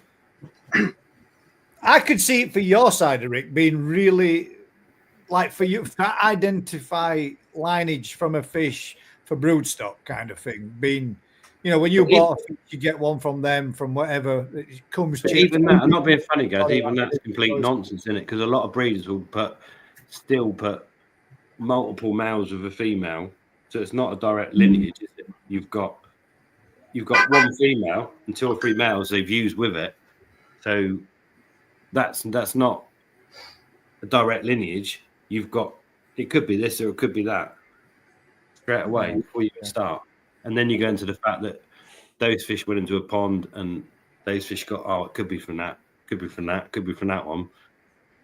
It becomes a bit of a marketing, dare I say, bullshit thing. Because so you heard it first, guys. It's officially bullshit. Don't buy them. Don't have a chance. Don't buy them. I'm saying there's reasons. And at the end of the day, if you bought a fish from Dainichi and it's from, is it just? Do you think it's another way of flexing a little bit to say that you've got a Dainichi fish with its chipped, blah blah blah blah? Oh. To a point, yeah. And if you want to track the history, okay, that fish has come from Dainichi and you brought it and you paid. Everyone knows at auction you pay $5,000 for this fish and it's all right. 2 years later you want to sell it. You can literally prove this track record, but you could also do that with the amount of times it's probably been on YouTube or video or whatever. It's like I suppose the original way was the certification from the breeder, progress photos that you've kept or whatever, and then move that fish on. And now this is like the modern future way of. Yeah, and at the end of the day, if you've got fish that have been vaccinated coming from Israel, that have been vaccinated for KHV and it's chipped, great. So you know that fish has been vaccinated for KHV, but you don't know the history of that fish beyond that point, where it's been or what it's done. So it's Thank you, Alan. Yes, there we go. Best statement of the evening. And this, here we go, guys. Dealers giving product names, i.e., white tigers, yellow monkeys, now chips in koi. More bollocks. I said that, and that's what I was getting at with it all. Anyway, we're chipping our cheeky monkeys as the new variety. I mean, you've got to go with that name, cheeky monkey. The cheeky monkeys, that's for sure. But yeah, it is, but people love all the. It links the fish back to a breeder, back to a bloodline, back to a heritage, back to whatever. It gives a link to stuff. You bought a dog and its great-granddad was the field champion of Denmark. It becomes a thing, doesn't it?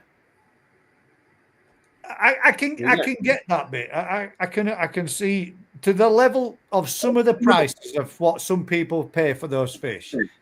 Reason Dainichi microchip, yellow monkey was to identify the purpose.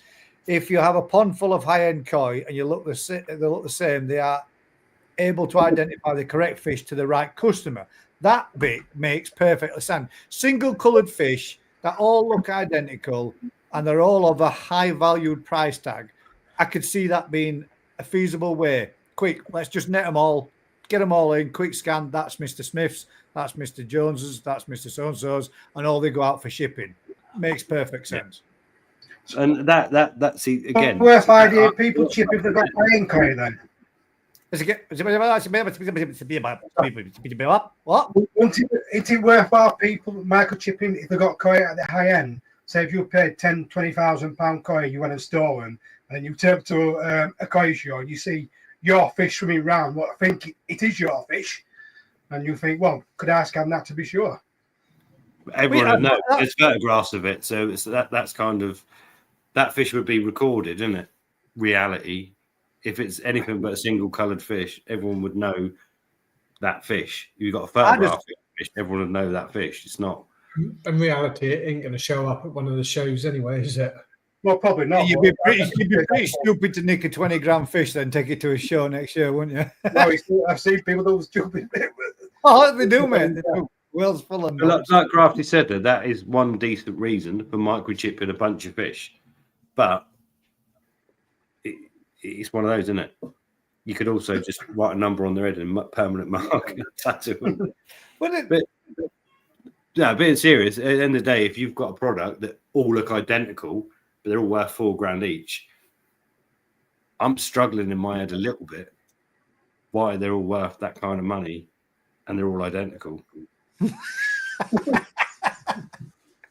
There's nothing different to them. Yeah, that's What another have they done topic, in isn't years it? gone by though, when they've got a pond full of 50 yammy? Well, Yammies, that, you know what I mean? That's the thing. A single color, a single color fish, they're all at the same.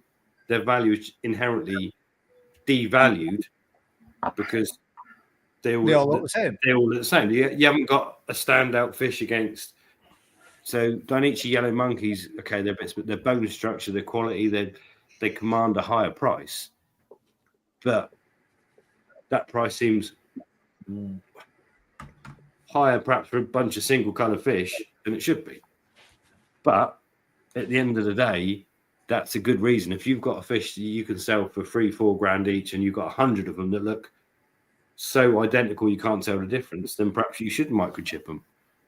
I'm going to say me and Kev have had a couple of same single coloured fish in a, well, we had 6 of them in a pond, and we had to find it, and it took us ages looking at the photographic pictures that we've got to identify slight differences in scalation to make sure that the customer got the right fish that he picked and he purchased. It's not So easy. imagine Is it? multiplying that by 100 or 1,000 or whatever. It is a nightmare. Join us. No, I look gorgeous. That's why he's on, isn't it? It was the He shirt was that did it, Rick. under It was here. the shirt. But yeah, it's difficult. At the end of the day, if you've got fish that look that identical and you're lucky enough to be able to sell them at that higher end of value, yeah, I'd microchip them all day long. Yeah, just make life so easy. Or you wouldn't just pretend you How have much and just time send you'd them. save? You just send them whatever fish because no one knows the difference. But technically, that's got to have happened, hasn't it? That's got to have happened. Where did Lee's yellow monkey come from? Well, yeah, it was a jag, but it wasn't. The prime example, yeah. It's But yeah, got its place. It's got its would place. make It's sense not- in that sense how Crafty said there, the reason why they did it. But I mean, I don't think it's never going to be an issue for me because I'll never be buying a microchipped fish because they're out my league anyway. So it's never going to be an issue.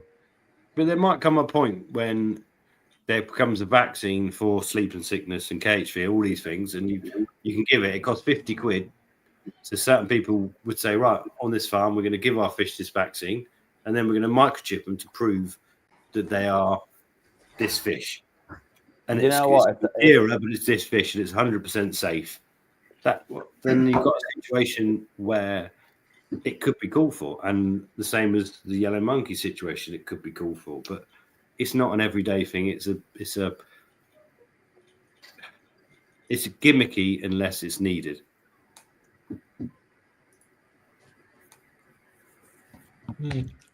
Crafty's put a little bit of a question on the question. So ask this: are all single coloured fish the same? No, because they're all different colours within single colours. No, but they're all different bones. So the whole point is they're all different bones. They're all different. So they're different values with the qualities and whatever. I'm not disagreeing with that, but you've got the difference between a show, a top end shower that's got not only has it got the best bone structure, the best growth, the best body, but the best pigmentation and pattern and colour. So it's £1 million fish because it's a one-off. But you've got 100 yellow monkeys that you could all grow in the same environment that will all be amazing single colour Karachikoi that have got amazing bone structure, scalation, and qualities. So their value, as high as it is, should never be as high as a fish like that. But just because, like the yellow monkey coming out to nature, it doesn't mean that you're going to have a whole spawning of yellow monkeys that are going to be fabulous scalation, perfect. But that's the point in the colour, isn't it? So if they've got 1 million of them from spawning and they cull down to 1,000 sellable fish that have got the right elements to become that, then they are worth, those X amount of fish are worth good money, top money, whatever. And they should perhaps be microchipped because people are picking them for slight different reasons. Yeah, but go on the other side and say that all 30,000 of them all have good scalation and bone structure.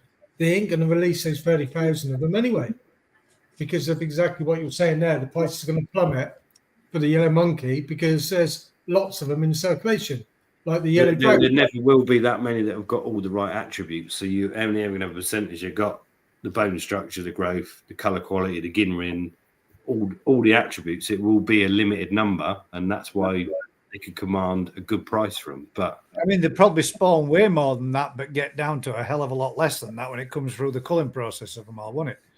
yeah, but that's the same with Izmir Oh, yeah. and Same with Yamabuki. them all, isn't it? It's the same with all. That's the same with anything. So there is a difference between single color fish and individuals, and one will be better than another. But it's I get the point of microchipping them because it is that difficult. If you've got 1,000 to sell, and you've got 1,000 people that pick one each, then ideally they get the one they picked. Not. Let's face it though, right? If you've got 1,000 yellow monkeys to sell, right? They don't sell them to 1,000 people in Japan, do they? Well, no, of course they don't. They don't sell they don't have a pond full of 1,000 at the farm and sell them to 1,000 one fish each. They sell them to dealers in batches, don't they? But they still auction. They still do individual auctions. So they do individual auctions for individual fish. So it might be. So they might have 100 they auction, and those 100 will be auctioned as individuals. So they'll have to know which one is for which person that bid what amount. So yes, most of them will go as a group to a dealer, but they will still sell quite a lot individually. Those that they've perhaps chosen as the best or biggest or whatever they're doing. Or in my eyes, what suits the market. Of course it will, yeah, but they're the leaders of the market. They run the market, don't they? Do you know the way that I see this? The biggest thing that I see this now is like when you're looking at, I'm not naming an auction, but there's loads of online auctions now, and they say that this Oya fish, 400 quid, it's at. But then when they say certified, it brings a higher price.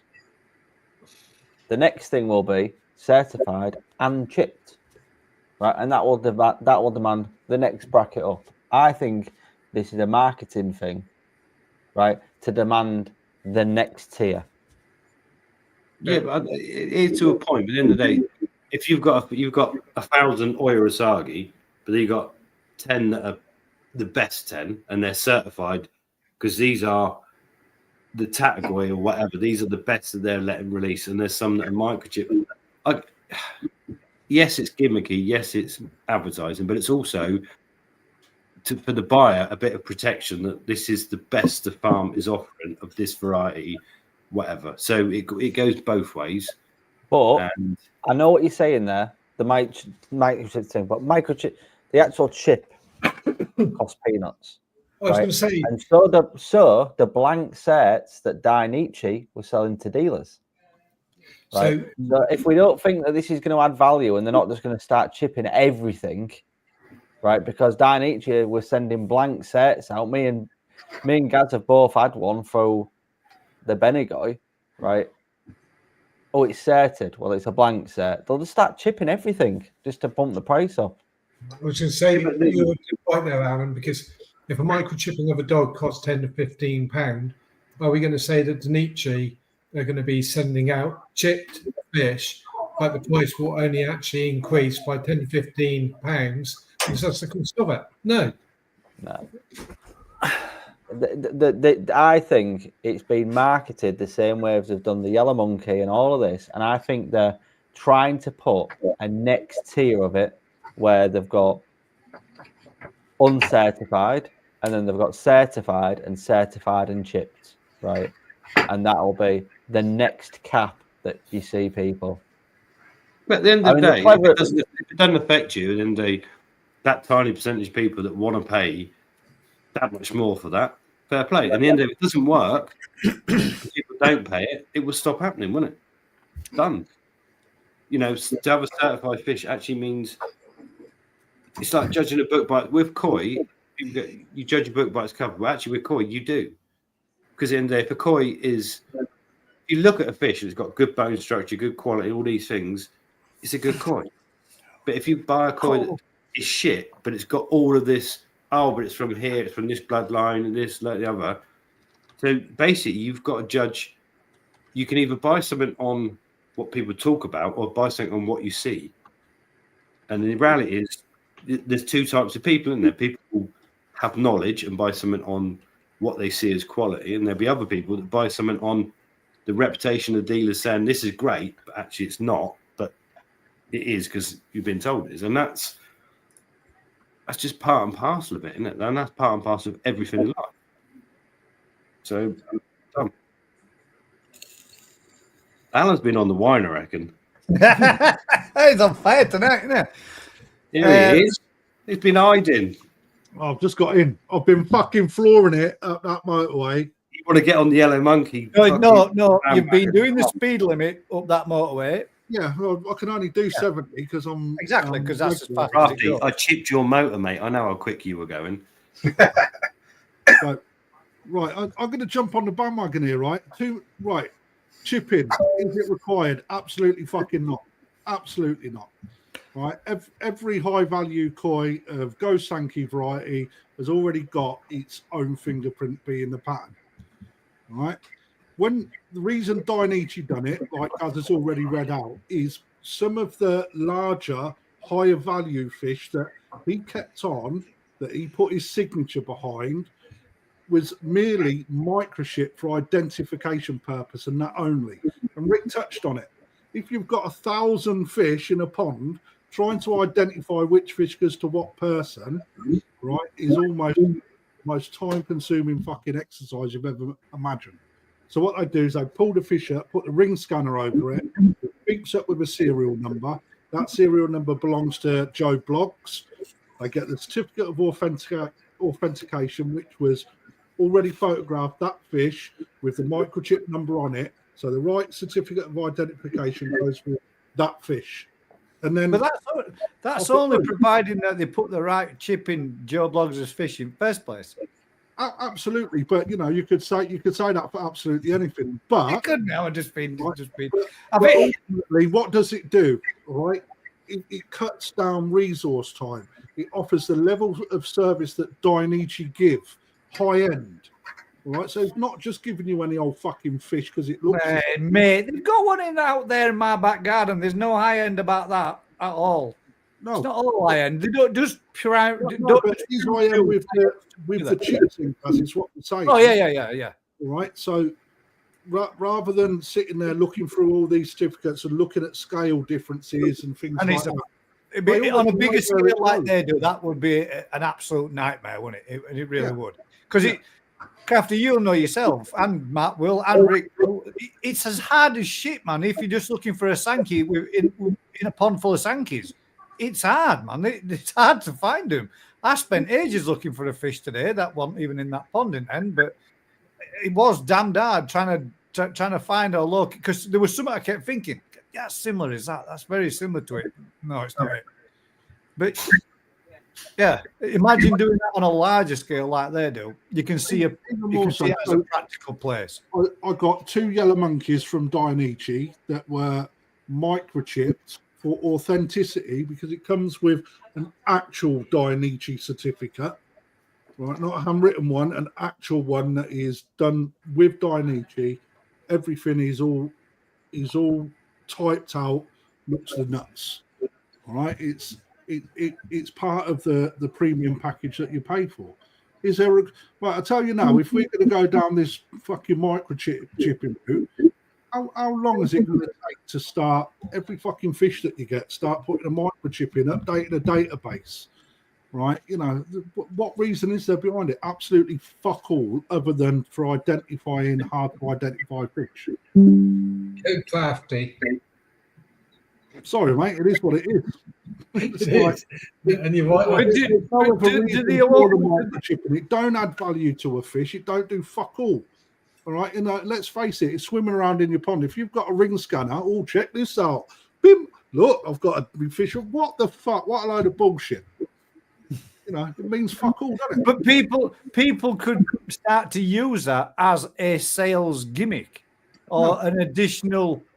What it does do in the Dainichi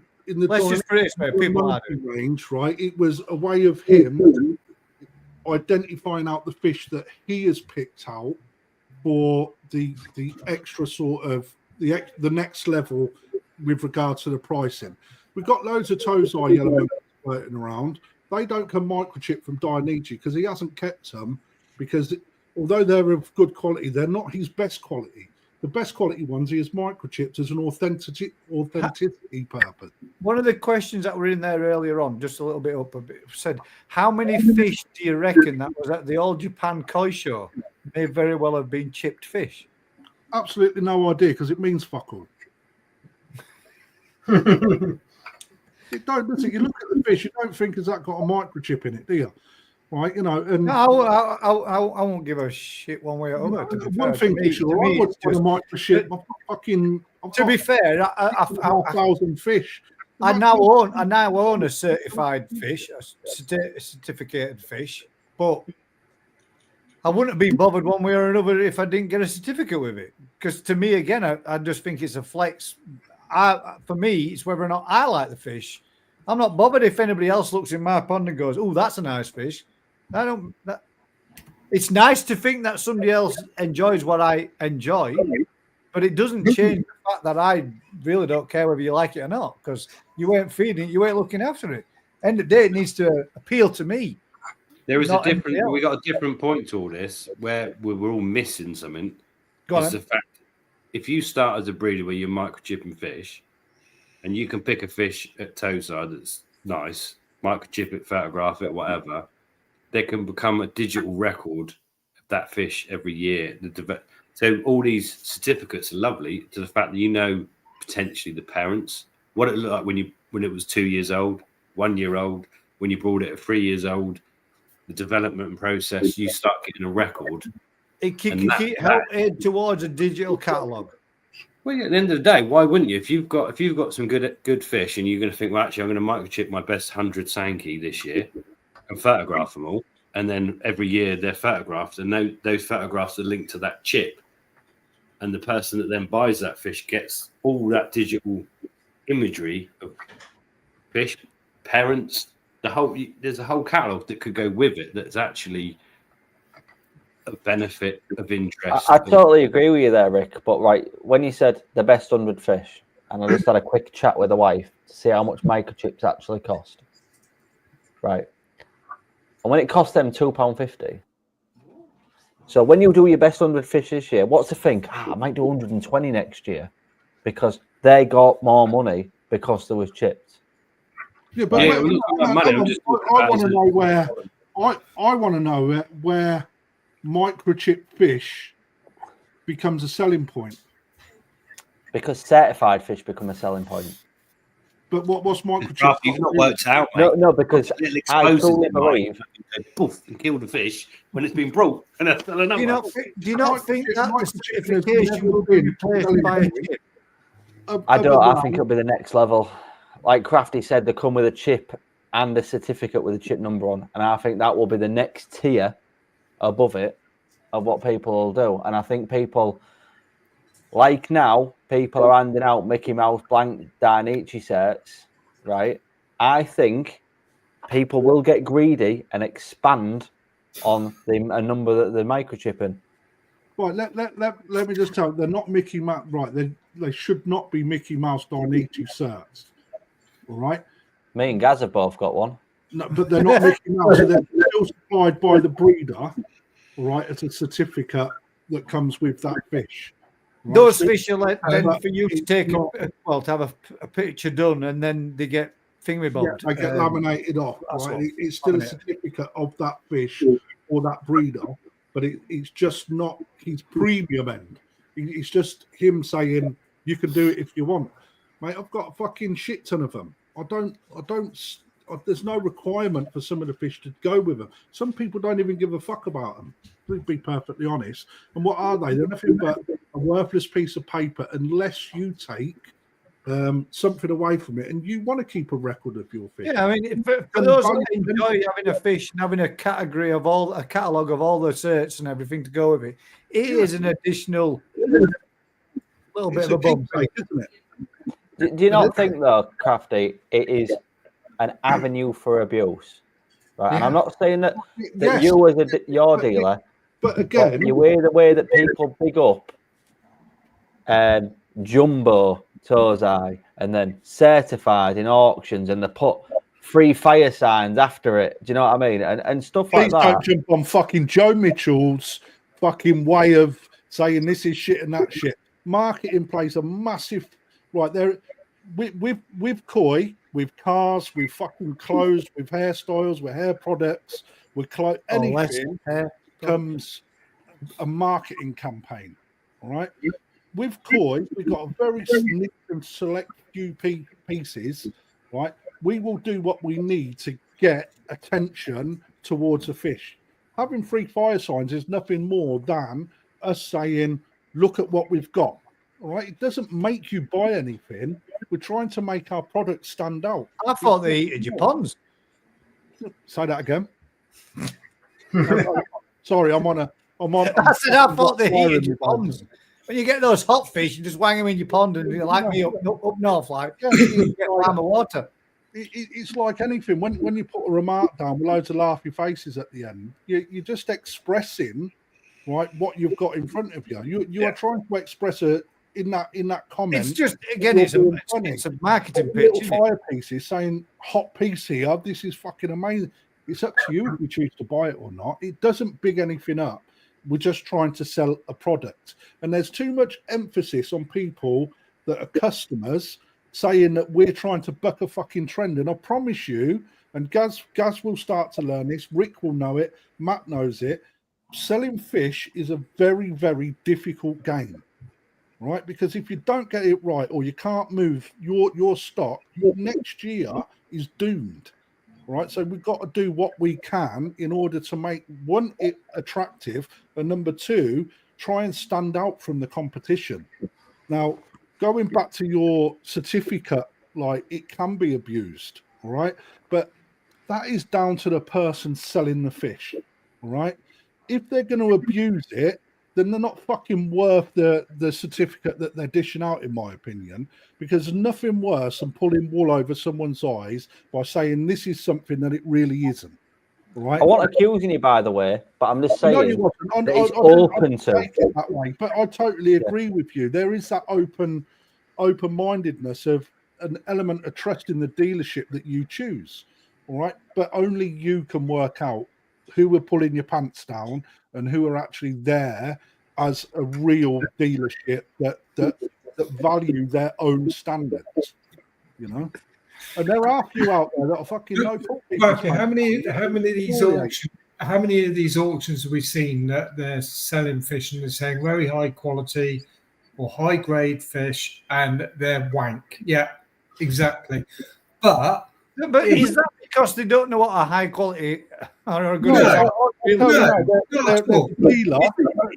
there's a dealer, right, in the Midlands, right, small time dealer, right, not really well known on the circuit. Why didn't you say the name? I'm not going to say who it is, all right, and it's probably no one that you're thinking of. It's not that big, all right, but he put a load of fish up that. And he said these are all category grade koi. And when you look at them, number one, category has been misused because it's not a category. Number two, they are fucking probably E-class koi. But that is somebody that probably doesn't know their product and what they're selling, right? Like Gaz says. But people that are buying from them don't even know what category fucking means. But that's the problem. You can't rule that. At the end of the day, some people don't know. This is the best fish they've seen they're selling. This fish is amazing. And yes, it might be absolute junk, and they're selling it to people that don't understand. And then at the end of that there's millions of people. That was my point. That's what I was trying to get across. That you see people using the jumbo word and the fire thing. Wasn't a thing. It was just another thing. That's just a sales technique to grab attention. But I'm using chilies. Free chilies. It's good. Jumbo tozai. They're doing that category. It all gets thrown out there, and I just think that this will be the next one of them. I'll tell you what gets me, right, is looking over social media is these people that think that koi dealers, right, are overcharging for their fish and spanking people for loads of money. All right, to a point where, and he's probably watching. I messaged him yesterday. All right, I ain't gonna message his name. The video that was out there, it was subtitled "Not an overpriced koi in sight." Right, and the fish that were in there were fucking C grade koi, no quality in there, and whether or not he's in a process of moving or not is another thing. But those are fucking swimming around in a paddling pool. All right, not on high quality, overpriced koi in sight. Come on, well, look at the fucking premises that you're in. That's probably why. Yeah, but he's announced his own thing then, isn't there? There's not a high quality koi in sight. Overpriced, but the insinuation is there that koi dealers like overcharge on absolutely everything. And I promise you, the overheads in our game now are so fucking high that it's really hard to keep the costs down in order to keep a business running. I promise you that. 80 grand a year it costs my company to run just electric, 80 grand a year, just electricity to keep everything afloat. But that's always been the case, though, isn't it? You've got 70,000 koi keepers in this country, and every 70,000 of them have got a different opinion of what is an expensive koi or a high grade koi or overpriced fish. It is. Until you understand it, you don't know it, do you? I agree. It is already being done, though. People are using that as part of a sales pattern. Microchipped. It is being done. It's being done this evening. Yeah, but that's always. But that's I'm not saying they shouldn't, but it is being done. And how long before it starts hiking the price of a fish up to the point where it puts more value to it because it's got said chip? But then that's down to the dealers to. It is. I mean, that's their. Everybody's got a niche, haven't they? Everybody sells something, no matter what it is, whatever the product is, whatever the commodity is. Mm-hmm. It's all sold with a form of tactics. And whatever tactics each individual chooses to use, whether it be, like Rick said, which I think, mate, that's a belting idea, put free chilies outside of it because of the little bit of a thing that you do with your chilies and you're growing them, and obviously you're cheeky monkeys. I think it's a gimmick, it's quirky, it gets people's attention and it gets people interested, doesn't it? Absolutely. It is a sales pitch. The whole thing is, it's a nonsense, but it is kind of a sales pitch. It is, but it's a bit of fun. But nevertheless, that bit of fun creates an aura that people want to be part of, because people want to be part of fun. People want to be part of prestige. Everyone's got a different niche that they like to be part of. It is, same in all walks of life, no matter what you're talking about, isn't it? Vehicles, clothing, whatever. Everybody has a category that they do and don't do.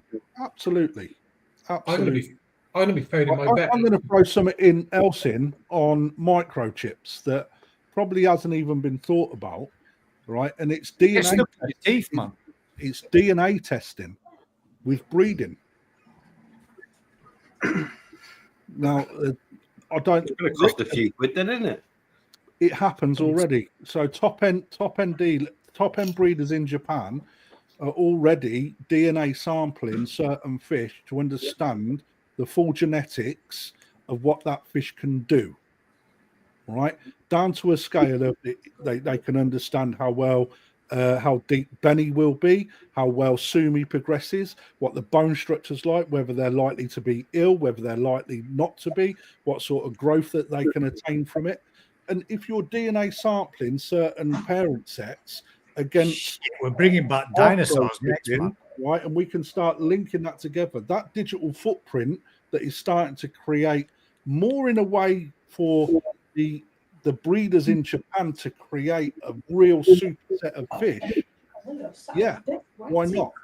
There's so much more involved in it. So there's a lot of koi dealers, breeders in Japan that are sampling with this sort of thing, right? And on top of that, that reading into the research I've been doing, they're very touchy on it. They're not putting a huge amount of effort down that road because Japanese are very traditionalist and they're very about understanding their craft and generating their own luck, right, by education and by doing what they do.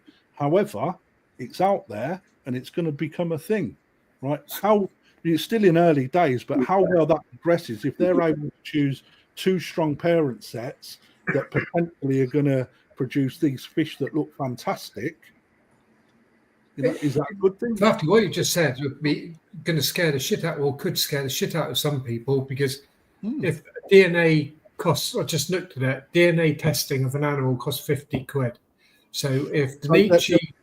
So what I've seen is in between $150 and $300 a test. What they do is they take a snip of a fin, which obviously grows back, and they send that sample away for that DNA testing. How deep down they go with it, it's a little bit of a close guarded secret. But something that raised my eyebrows is how far can that genetic DNA profiling actually go, and how successful when you start selecting the parent sets that show all of these great traits within a fish. What are the offspring? But genetics don't lie. The DNA strand don't usually lie. It's that well received now in the scientific world that they say that they can clone humans from DNA. Yeah. You know, so they can clone them, but done else, does it? They've done it for years, haven't they, Rick? I've been cloning them. I'm on my third generation, mate. That's why I look so good. I mean, do you hear of anything on the DNA side, Rick, being a breeder? Have you come across Japan did it 15 years ago with the DNA testing, the Ministry of Fisheries, and work out, and the results weren't clever because at the end of the day, DNA is, you can genetically is one thing, environmentally is a different thing, and there's so many parts to play a part that they struggle with it, and the fish that they were creating were shit, basically. And actually, in the papers that I've been reading about, a lot of the environmental area and how fish were kept, etc., played a huge part in the progression, which is the bit that they was like, we've got to keep a certain skill set to this. But I don't think it's stopping them from continually trying. And it won't stop them. But imagine if they clone like a grand champion. Well, then the whole value of the fish is just becomes decreases exponentially, doesn't it? But what if they? I'm not saying that they're looking to clone. I'm saying that looking what I've read, it's about creating the ability to spawn a huge amount of high quality koi, like by having the best genetics put together. You know, but that's the thing is part of that. Do you not think that almost takes it devalues for years that basically that's what they've been doing, and they've been doing that year after year after year, and then so they go, well, we could take your DNA and do this, and they missed the point months. So yeah, I hope in my lifetime it never ever even comes even close, because it just ruins the whole thing, doesn't it? Yeah. For me, it's put them two fish together, you get a successful spawning, and you get some amazing fish out of it. It's done through skill rather than science. You know, for me, that's how it should be. You know, should be. Science has got its place, to be fair, but environment is so difficult, isn't it? Environment, there's so many factors. Well, the environment changes year on year. Right? This year was a prime example of having a really good growing season, and the size of some of the tozai that you would have seen at Hosakai, for instance, right, was fucking insane. You know, and then looking at what this eye come out, you've got an extra 10 centimeters growth, which really fuck your plans up as a dealer and what you can bring in and what price point you can put fish out on, right? Yet looking at Marahiro's fish this year, all right, there weren't the same level of quality that I see last year, and that was down to it was spawning from. The environment from the fish that he chose to put together out into that environment didn't generate the right sort of fish. But you go But down that's to someone like Cano, and fuck me, he's had the best season he's ever had. And that's the but important. that's the beauty in it for the breeders, isn't it? If you take away the element of all that playing God role, so to speak, and then go to a DNA sequencing where you can just produce mass producing fish that are all going to be absolute bangers every time. Where's the fun behind it for the breeder of his manipulation and the rest of it? But you also, if they all went down that point, all right, by having a mass market of high quality koi, the price points would drop considerably. You know, you take away, well, you're probably not because you're still going to have some that are going to supersede the quality of others. They're not all going to be of equal quality, irrespective of DNA sampling to generate a spawn. You're always going to have some that are better than others, aren't you? You know, naturally. I mean, I am top of my tree easily. My family. Right, and earlier on in the evening, I did say that I was going to bring up a little bit of a topic. And while we've got 128 people and we're about halfway there, I think now would be a good time to bring up this on behalf of Mark Childs, Mark and Tracer. They've wrote a little bit of something out, but at the top and bottom of it, guys, is, well, I'll read out what they've put, and then we can go from there. Excuse it in case I hope I read this out with the just deserves it. It actually should be given. July 2023, our lives changed forever. We suddenly lost our eldest son, Dean, to a respiratory heart failure. Dean was happy, healthy, and full of life. Dean owned his own business, and that morning he had come to our house to pick up his brother and myself for work. He suddenly collapsed and stopped breathing. My wife immediately started CPR until the paramedics arrived, and it took over. But after 1.5 hours of working on him, trying to bring him back to us, he was suddenly pronounced dead. At a young age of 36, he had so much more life and life to live, and 2 young children he worships. So, in his honor, we are hosting a charity fishing match to raise as much money as we can in memory of the Keach Hospice Care, a charity that was close to Dean's heart, and that he is close to Dean's heart, and has supported for many years. The hospice is the place that they're actually trying to do a little bit of a fundraiser for, and the reason why I wanted to do this for Mark was back a couple of years ago when this all happened. Obviously, Mark and his family were going through a trying time and a testing time. And one of the things that kept Mark going was the YouTube scene and being able to watch YouTube content videos. It was something that him and his son enjoyed, as well as angling and fishing together. And he sent both myself and Vince from Twisted Koi a lovely message to say thank you for everything that we've done, when really we haven't done a great deal other than just put content out there. But I have spoken personally with Mark, and the last time I did was at Rick's New Forest Koi event that he did down there with Vince, YouTubers Fest, where Mark was invited along and spent a long time there. In fact, he was one of the last people to leave at the end of the day. And it was lovely to meet him and lovely to have a chat with him and lovely to hear his side. And when I was going through a few bits and bats of some shit times, Mark reached out and basically offered a little bit of support and said that, no, I'm doing something. It was a case of Mark reached out to us and give us the chance and the opportunity to turn around and, say thank you, and to say, look, if it hadn't been for you, I wouldn't have probably made it through the last 12 months. So I said that we'd do his very best. Now, they've only got a limited amount of pegs for this fishing match, and it's not about getting so many people there to fish the competition. It's just to help by making a little bit of a donation. And even if we're all to just give just a few quid or £1 or £2, whichever, or if anybody else, has been through this kind of thing, you'll understand just what it is for a family to go through what they've been through. And to help a hospice like that would be a great thing if we could.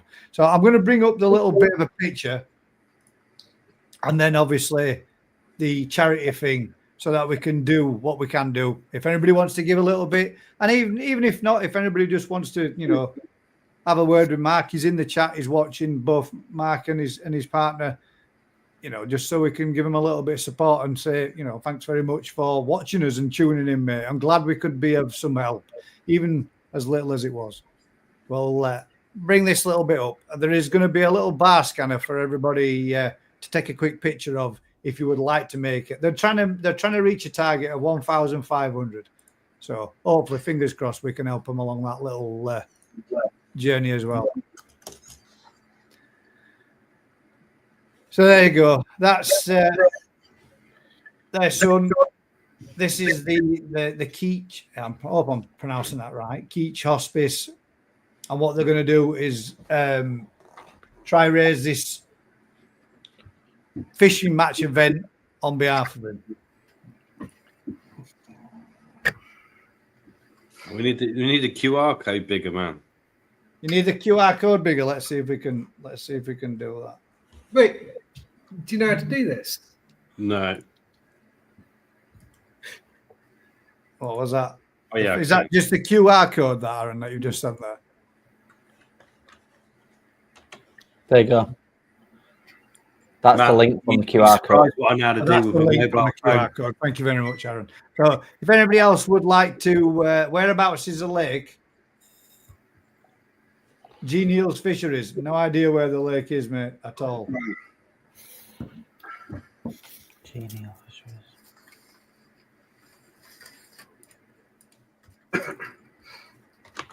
Don't say on that one. Let's see if it says it on the.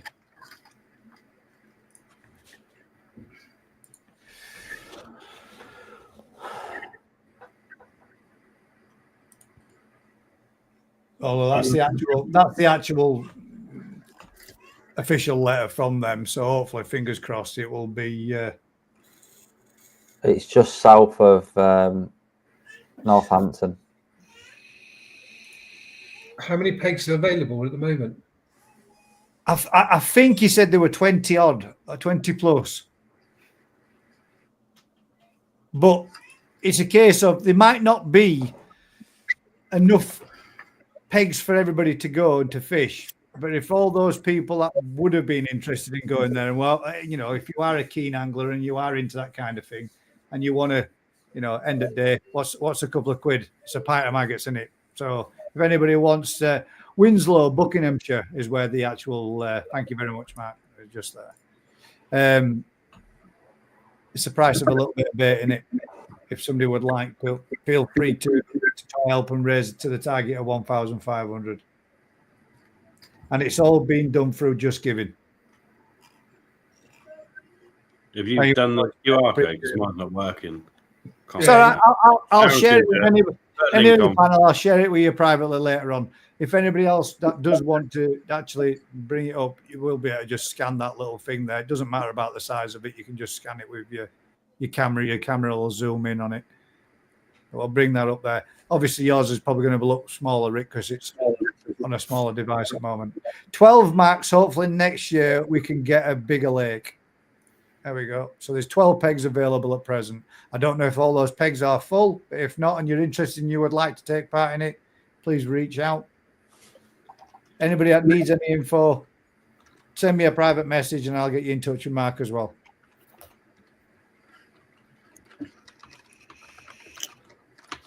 But yeah, it was probably one of the nicest messages that I'd ever had. For somebody else that was going through so much himself, to put somebody else's thoughts before his own whilst going through what we're going, it would greatly appreciated, Matt.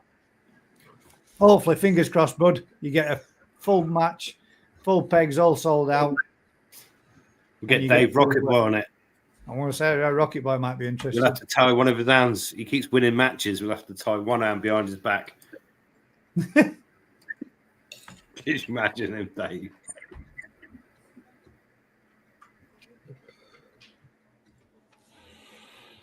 There we go.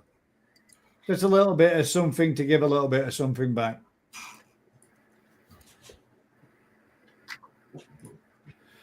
When is the match? Did it say when? 12th of July.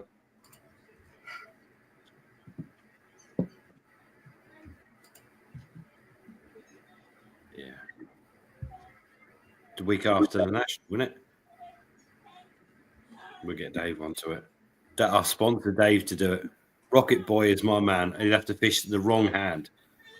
He's just saying there. It says, guys, I have no problem if you mention how the lives helped me, especially in the first year, along with Crafty's auction and Vince's regular uploads, watching them till silly o'clock when I couldn't sleep. Of course, all you guys in the chat.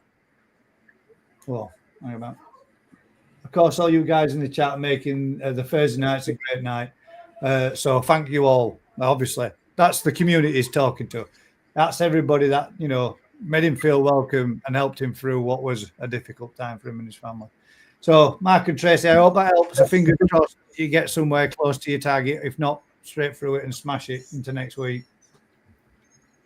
I shall make a donation myself as soon as I can get my camera so I can scan it and put something in for you. Right then, topics. Anybody else got anything else they would like to have a natter or a chat about? Matt, what about you? You've been very quiet this evening. I would like to engage a little more and bring in a topic of discussion this evening, Matt. What are you saying? You sent me a message right earlier. It popped up on my phone. I'm just having a private giggle with Susan. All right. About the food situation going on below you. Yeah, I can see Crafty batching the old Mackie D's, mate. So Matt, that message you sent me right earlier, no pictures came through. I just got a message saying I'm not up for pegging. I'm not up for what? Pegging. Oh, no more pegging, I think it was. No, so all the brambles are gone, so the dogs can't peg any of the birds. PCR gill swabs, guys. Mate. What's PCR gill swabs? PCR gill swabs. Anybody know about PCR gill swabs? Yes, it's just for KHV testing. Rather than doing a blood sample, you do it from a mucus sample from the gills. My pleasure, mate. Polychain reaction. So basically, you're testing for the virus from a gill swab, as you would from a blood sample, to test for KHV. And It's been done for years. It's something that's progressing, and so yeah, it's a way of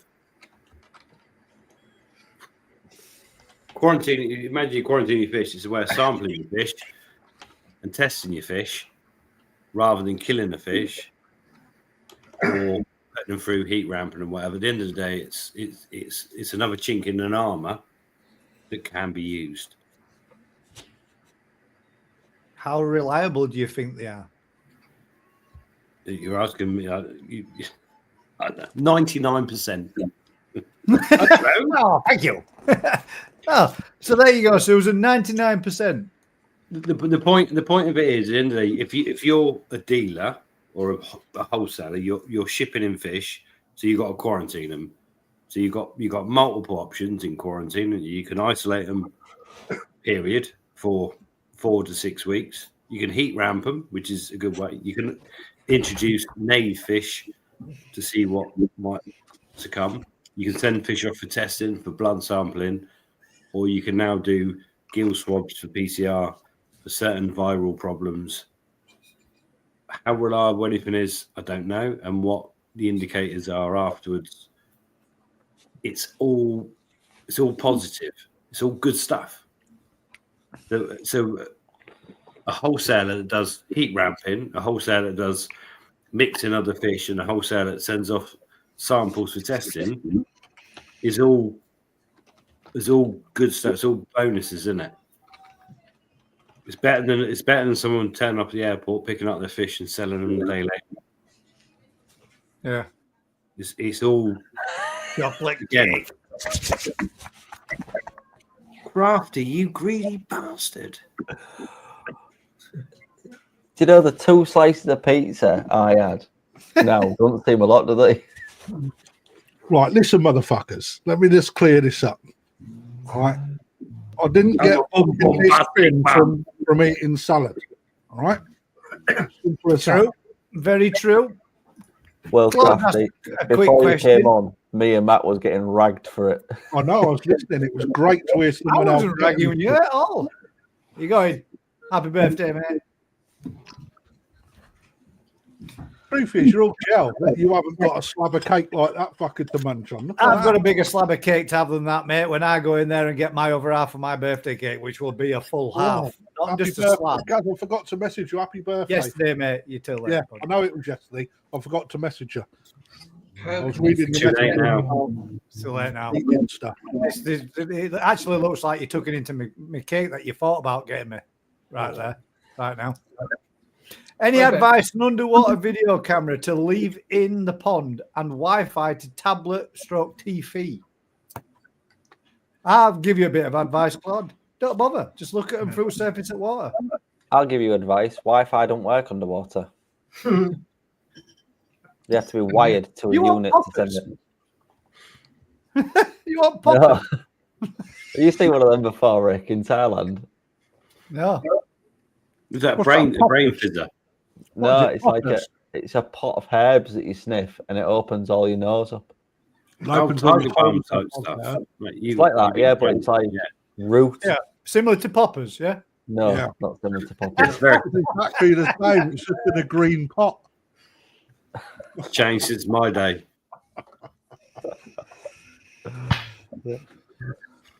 Didn't Suede do a song about that?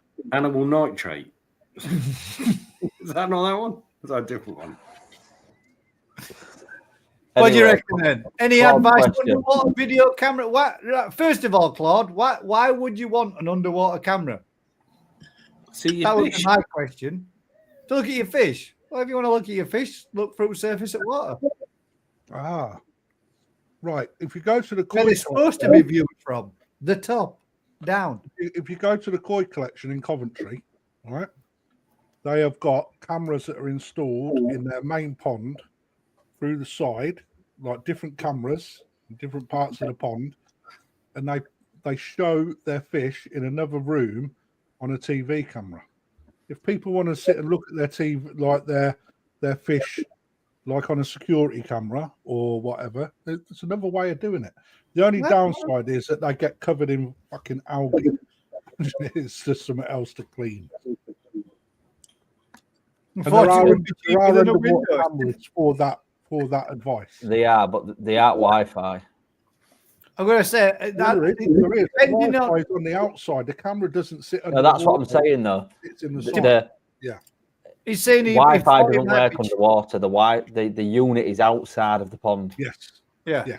But he's saying that he thought it would be cheaper than a window. Depending on, right, if you want to do it, you would obviously want to see it in quality. So you want to get a 4K camera, at least.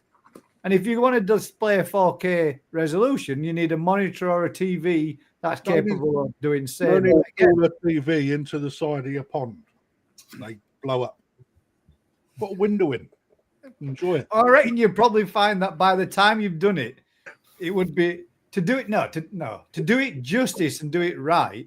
You would be spending way more on your technology than what your 300 quid window would be, apart from the alterations to your bond. And you're going to have ongoing problems with it. It's one more electrical thing to be in a pond that can fail or cause problems, if you ask me. The less that's in there, the better. Just my opinion. But he might live in Saudi Arabia and his fish might be in France. No, so you can watch them whilst you're in Saudi Arabia and he's fishing in France and then think, oh shit, something's wrong, and not be able to do about it. That's fucked your holiday for a fortnight you're there, hasn't it? Yeah, put shit straight on it. The water level's below my camera. What am I going to do? Oh, God.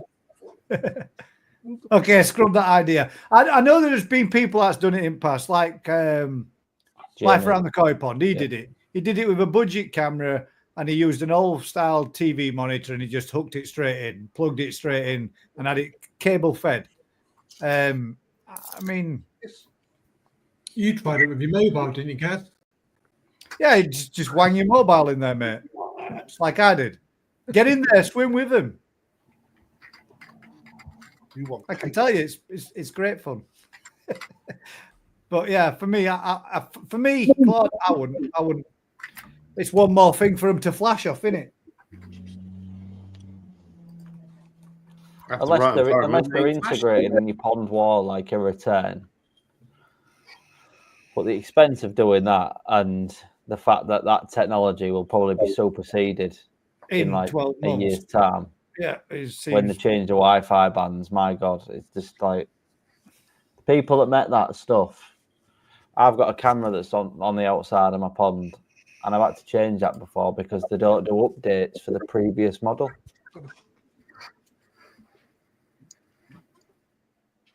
Crafty, don't lick your finger after that, mate. Why? She's beautiful. What's in the dog? $1,365. Have you not got an immune system? No, mate, not like that. Have you seen that picture of that guy that got licked in face by a dog and what it did to him? Three-quarters of his face disappeared due to a bacterial infection spread from the dog. And it was down to something to do with the dog's saliva. That did it. It happens, man. The Croatian fasciitis, isn't it? Yeah, that's the one. I got that between my toes, I reckon.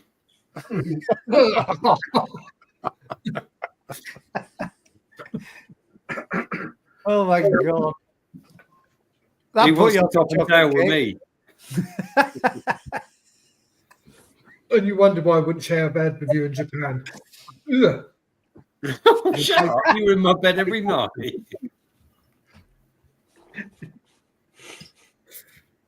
How's your fish getting on, Matt? Good. Yeah. Good. Touching wood, all good. My filtration being... Here we go. Hang about. I need to make a list. I'm going to add it to the last one and the one before that and the one before that. All right, go for it, Matt. What? Well, there were several pumps the first time. Then there were several motors. Then there were several... No. Then there was an electric problem. No, just talking about the biological side on the filtration where it's all relatively new. I'm struggling with nitrite. But the saving grace is obviously it's all coming from the borehole. But it's 2 times for definite, if not 3 times a day, order changes. It's a learning curve, huh? Yeah. Salt. Improve your skills, man. I got a ton of salt come in, literally a ton of salt, 40 bags, and I can't believe how small that pile of bags is in 2 weeks today. Yeah, salt's your best friend, mate. Yeah, and you can see. It's funny because we always say about looking at your fish, and you can tell how the fish are feeling by looking at them. And I can go in now and I can look at the fish, and what somebody would say, you need to check them, do a scrape, parasites.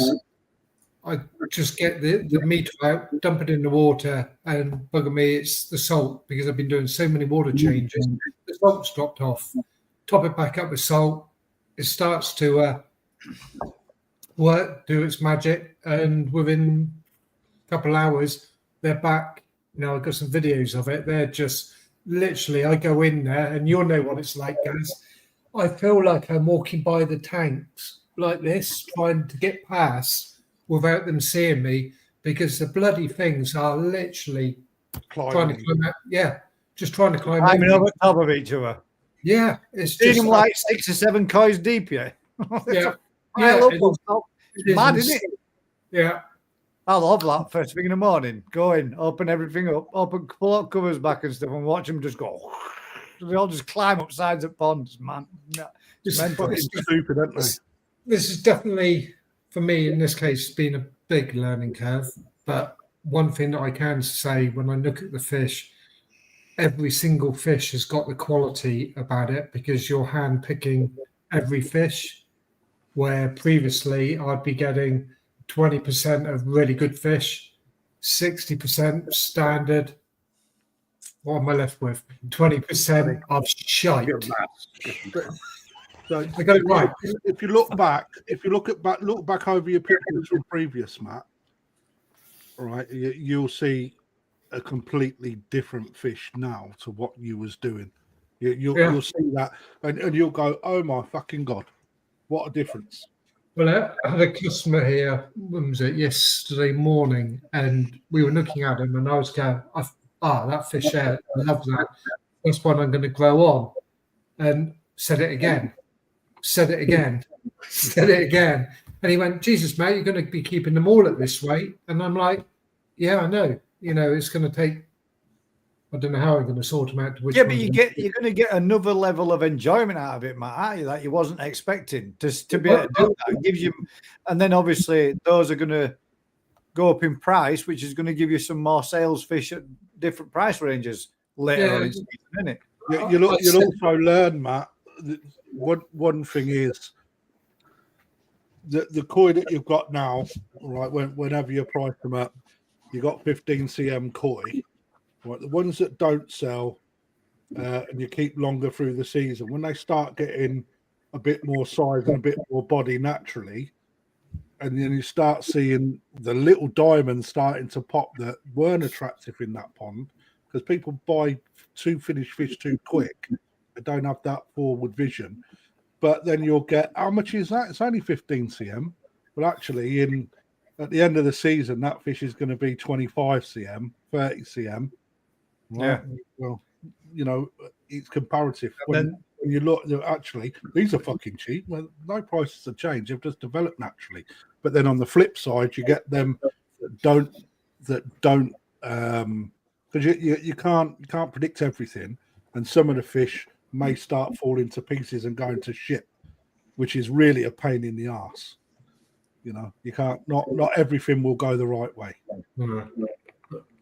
Just put a microchip in it, cert it. Banging. Everyone. Here we go. Right, Top Chagger's put in a question for us. So the weather's poop was 19 at the weekend and now -1. Double hard Benigoy has started laying on the bottom. Although scraped, can't find anything. Maybe they're cold. Could I PP although the water temps is low? If you scraped and you didn't find anything, why are you PPing? Yeah. Just a No big point change. You treat an illness, right? If you ain't got diabetes, you ain't taking insulin, are you? When it's sunny and it's warm, we've all got a smile on our face and we're all happy. When it goes all of a sudden goes cold, we're all pissed off. So yeah, why I'm should just going to say exactly that. I said it at the beginning at show dinner. It was lovely to be in a t-shirt on Sunday, and I got up on Monday and I was scraping ice off at windscreen before I set off to work. I was pretty pissed off and all. To be fair, if I were in a pond and it got that cold overnight, I'd probably be laid on my side thinking, shit. Yeah, exactly. Just maybe I would say more than likely, mate, see how the fish progresses. If it's the one that I got from Jeff, not last year, that came from a heated pond to my pond in the summer. When the winter nights started drawing in, that fish laid on its side. Only for a couple of nights and then righted itself again, and it's been right ever since. In fact, this year, being out there in the pond, that one and the chag was the last two to park up. With the rest of them, they were cruising around the pond, still actively looking around. And so from, 12 months difference and it being used to it, and temperatures in Yorkshire being shite anyway, it were toughened up a little bit and seemed to be completely fine. But it did roll over 2 or 3 times year prior. For unheated ponds, though, that weather spike was a nightmare for so many koi, because I don't know if they're fucking coming or going. Temperature fluctuations on such a big difference. That were a massive swing up, wasn't it? And then a massive swing back down again within a 4-day turnaround. I mean, it's -3 here now. So where are you? Scandinavia? In Northampton, it's -3, mate. When I pulled up, it was -3. Fucking Ricky, freezing. it's supposed to go to -4 on Saturday. Yeah. Right. So just the prevention really is you couldn't find anything. But what are you preventing? You're thinking something may come about. Well, actually, there's no. You're not reacting to an issue. You're not being proactive to anything. Watch the fish and then see if it's just one fish. all you ever start doing it, you probably got an issue going on, but it might even just be the cold temps, man. Just sit in the corner at the bottom, fins clamped up, and just sat there, fucking like this life shit, you know. Pop it in the goldfish bowl, take it to the pub, watch the football, see if it swims round. Which is what Rick done. Give him a pint. I take all my brew stock every night with me to the pub. In bags. No, in bowls, mate. I'm Bowls, not that in bowls. savage. You don't want to give him distorted vision watching football. There you Yeah, go. he mate. answered the good question, didn't he? Keep an eye on it and monitor it. Don't treat unnecessarily. You're putting them through more stress they don't need to be going through for a treatment that might end up affecting others. He said it at the start, didn't he? It was warm, it was cold, fish lead on the bottom. I scraped and there's no problem. You're not supposed to PP below 10 anyway.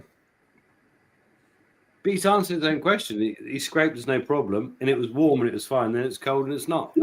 Yeah, but it's self-assurance. Have a bit of confidence. You're doing fine. There's no requirement to throw shit into your pond when there's no requirement for it. If it's snowing when outside, necessary. don't go outside. What the fuck? How many have you had tonight? Not enough, mate. If I worried about every pond like that, I'd be done, wouldn't I? Yeah, to be fair, I think a lot of people stress over stuff way more than what you need to do. Just keep checking on it. If it starts rolling up upside down and floating to the surface, then you've got a problem. If it's just rolling on its side a little bit, well, you have a fucking I problem. thought you took it off my minute. But then again, on opposite side of it, your problem's finished, isn't it? It's like you can only combat what you see. Don't combat what you can't. Surely Can't find salt would nothing. be a safer bet than PP in that scenario. That's what would be a Salt. safer. Would be a safer Salt? bet than PP. A hairdryer would be even better. Warm it up. Or a pot of water on the cooker. That'll be better as well. Fucking, how far do you want to take it? Rob says, "Gaz, that's too late." Well, I mean, it depends which side you look at it, Rob. Right? You had a problem, and now it's dead. There's not a problem anymore, is there? Move on. Buy a new fish. But it's less money in treatment, isn't it? Yeah. Well, sometimes it can be, can't it? Depending on the level of what you're testing and treating for, it can be ridiculous amounts of money. Draw a line under this because it's all tongue-in-cheek humour. Yes, All it those is. fucking- It is tongue in cheek, mate. all Just those don't fucking- stress on it, mate. Don't stress on it. Check these on it. animal Make rights sure everything's all right. If things get worse, do another scrape. Scrape a couple of others as well. Check them. But my advice would be to leave them well alone if they're stressing as it is already. And see how it develops. That's what I did with mine, and it came good within 2 or 3 days. It were fine. We've got a tank of fish at work that are exactly the same. Sitting on the bottom, sulking their ass off at the minute. Nothing wrong with them. Scraped them 3 times. Nothing. Clear. It's temperature. Big swings. Miserable fucking things. Look good. I need to sell you. That's right, isn't it? Right then, ladies and gents. As we have It's not been done exhausted. yet. What? Yeah, We're guys, not got to done get yet. early in the morning, mate. It's what? Well, I missed the first bit, but it's somebody first one that you said. Rick said something. I said Can't we be can't done be yet. done yet. We've not discussed any topics that are controversial. Oh well, I can give you a controversial one if you want. Go on then, bang it in there. Go on. Is it smelly? It was what smelly? I don't know. I'm just asking. Could be a draft. Yeah, how bad does it smell, Gaz? I do have a chinky waiting as well, you mate. You're right. I do. Never mind. Oh, there's it. How bad? I don't even need to say anything. no treatment. All right. How bad did it smell? How bad did what smell? It didn't smell, but it made his hands go all dirty colour. get on the same wavelength of video that I've seen. How bad did it smell? How bad did what smell? A video that I seen of someone jet washing. No, we're talking about different things, mate. As bad as you can think it did. I thought you were talking about how bad did that smell, that comment below. Gaz is all out minus. Well, to be fair, Simon, my fish do live in a cooler area. Crafty, I knew what you was on about. Yeah. Anything you put into something comes out the other end smelling worse, doesn't it? It does. Shit stinks. Mine don't. Smells the roses, mate. Yeah, I bet it comes out with little bars on it too, doesn't it? Yeah. Pre-packaged. Sometimes it's a bit prickly and makes your eyes water, but yeah. You know, The upshot is we can't talk about it yet because no one's got any real evidence about anything. So let's crack on then. About something else. About something else. Give us a topic, Matt. Matt, Come on. bring us a topic. Here's a good one. Because I actually, I didn't have to ask him, but I asked him for his confirmation, should I say. So you're doing water changes. You've got issues of temperature. You're trying to maintain a set temperature, say 22. You're trying to keep your salinity at 0.6. Yeah. Yeah. Okay. Because I've just gone through sleepy disease. Oh, hang on a minute. Are you talking about your stockfish here now, yeah? Yeah, one time. He's pretty much let that one go. And you're treating for flukes. And I'm metaphorically now treating for flukes. I'm not. So you put in your medication. You're doing a 15% water change. Your temperatures have dropped. Your salinity has dropped. Your medication dropped. Well, if your temperature's dropping, then you're introducing water too quickly. Yeah, but when you're trying to do if it's dropping rapidly or by large amounts, no, then I'm talking 1.5 degrees.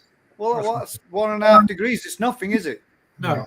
You've got lots. You've got the salinity dropping. You've got the water temperature dropping. But that's why whilst you're dropping water out and adding it back in, you're monitoring your salinity as you're doing it, bringing it back up. So the point of the question is, and then your medication, you're weakening. Well, you eliminate one thing at once, don't you? Which is the worst, sleeping cause disease or flukes? Will the flukes kill him or just irritate him? Sleeping cause, if you leave him be, will it kill him? Depends on the infestation. I'm literally talking metaphor. So let's go. Let's say you got trichodina. This is anybody's pond, and you're all doing the same. Your medication is going to be weakened. So do you then, if you take out 15% of your water, add in 15% of your usual medication levels to cover it? No. How long have you had the medication in the water? Number one. I haven't. No, I haven't. Yeah, but if it was somebody else, Matt, somebody else wasn't doing that daily water changes, would they? Question I'm going to ask: how long have you had your medication in the water? Have you let the medication run its course before you start doing your water changes? No, it's been 4 hours. Popped it in.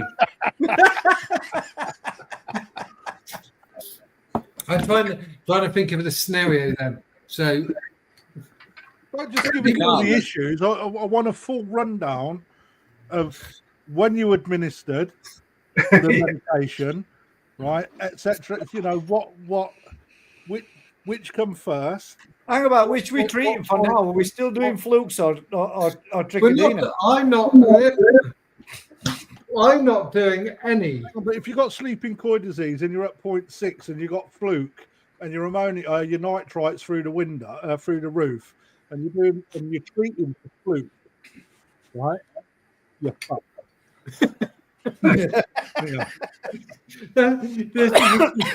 So, and whilst we're on to that, what I can't believe is how can you have so many? Have you been drinking, Matt?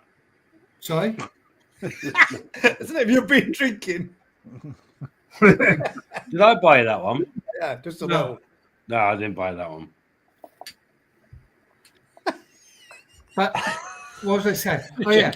How can you have so many fish come in from Japan and you can't find a parasite? What are they using over there? You know what they're using. You've been told. It's been said many a time. It's You like are not looking hard enough, mate. The fluke that we've seen on 3 batches have been fucking well, they're microscopic anyway, but in comparison, to the Please fluke don't ring for that we advice. see over here, they're tiny in comparison. Fuck, mate. Baby If they want flukes. microscopic, you'd be microscopic fluke, mate. That's fucking how sharp your eye is. Rick. But you're right, mate. I've got. How'd you deal with Popeye? How'd you do what? Popeye. Oh, I know, spinach Popeye? and that bird. What's the bird called? Olive oil. olive oil. Olive oil. There you go. How'd you deal with Popeye? Popeye's a secondary, isn't it? Is it Yes. secondary to what? Bacteria. No. No.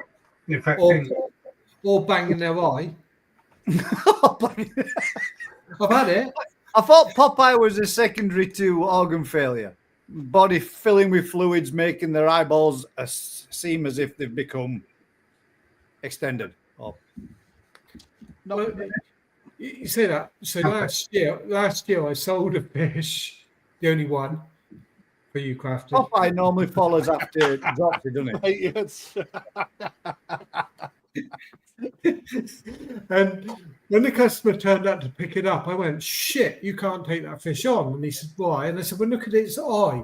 And he had one eye that, honestly, it was out of the socket. It was protruding. And, if you'd drawn it, you would have drawn it hanging down. The following day, I messaged the customer and said, you can come and get him now. He said, what do you mean? And I sent him a video. The eye had gone back into the socket. Now, why, what? God knows. Oh, so what causes Popeye? Pressure. Internal pressure. Come on, guys, in the comments. Let's see. I always thought Popeye was a secondary to Dropsy. No, so Dropsy is yes. Listen, Dropsy is an organ failure with a kidney. Yeah. It'll start Which means the body starts retaining water. Water then creeps into the back of the skull and then forces the eyes out. But you can get Popeye on its own. Can you? Yeah. Don't have to be part of Dropsy. So, Craft, you want to take note of this? Poor What water. have you Googled? Poor water condition. It says causes and treatment of Popeye. Olive oil, spinach. Oh, hang on, start again, Matt. We missed a little bit because your internet disconnected just at the point as you start to tell us. Okay, multiple causes and agents can be responsible for Popeye, and sometimes the true underlying disorder is never determined.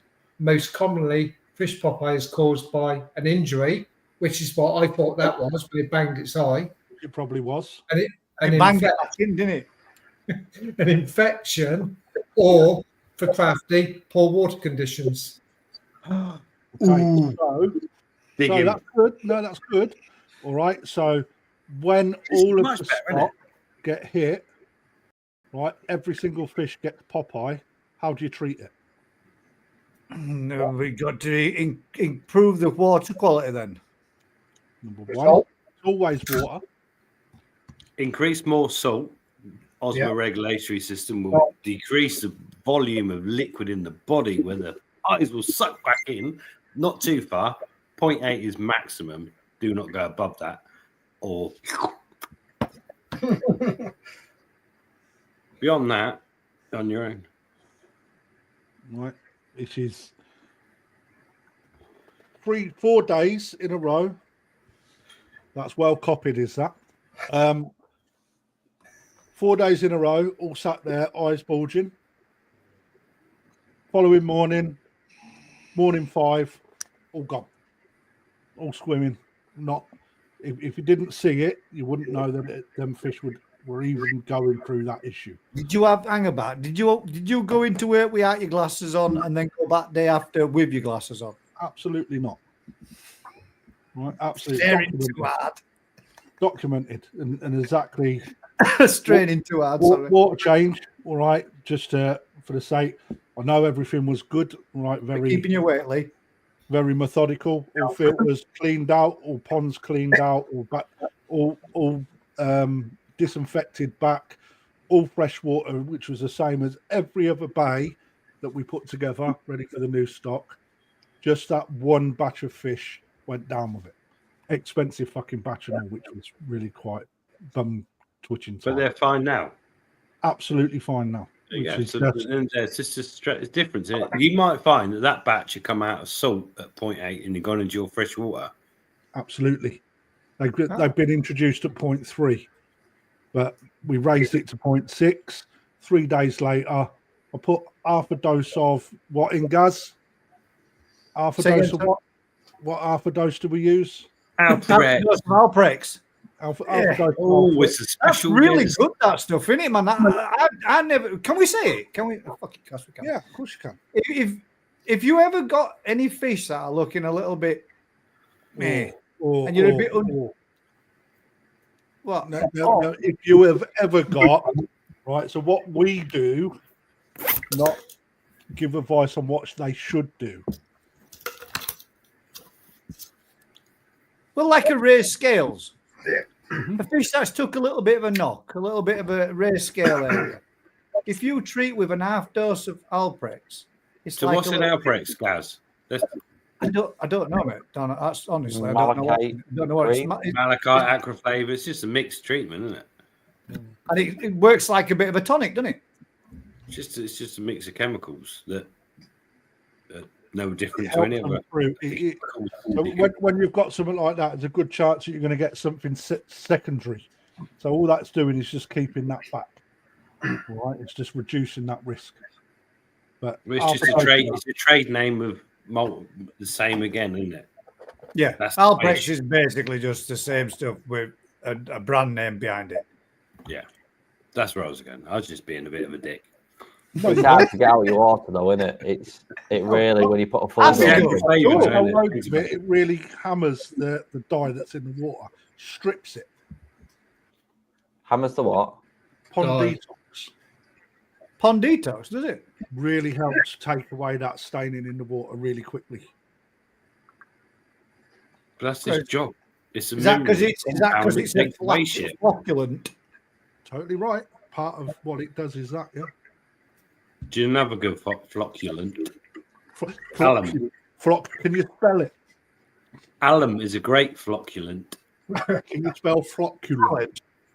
FLOCUNT.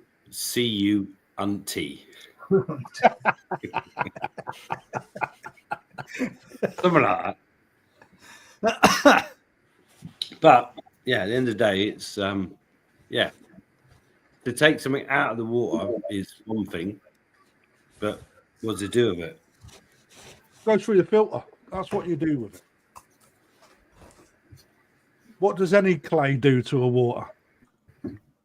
Maybe it puts stuff in. Maybe and fluctuates to take things away. Maybe, but if you don't take stuff out of your water, where does it go? Well, you've got to take things out of the water, and it's the whole point of having a fucking pond. Michael Thompson says, "No, it does not. It does."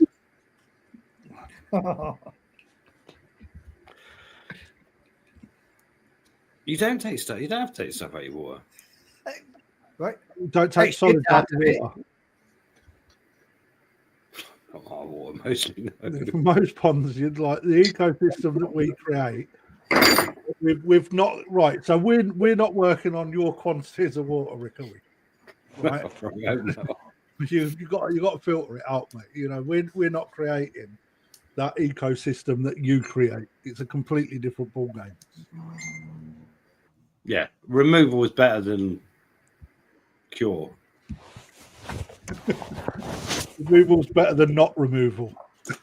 Removal, isn't it? Yeah.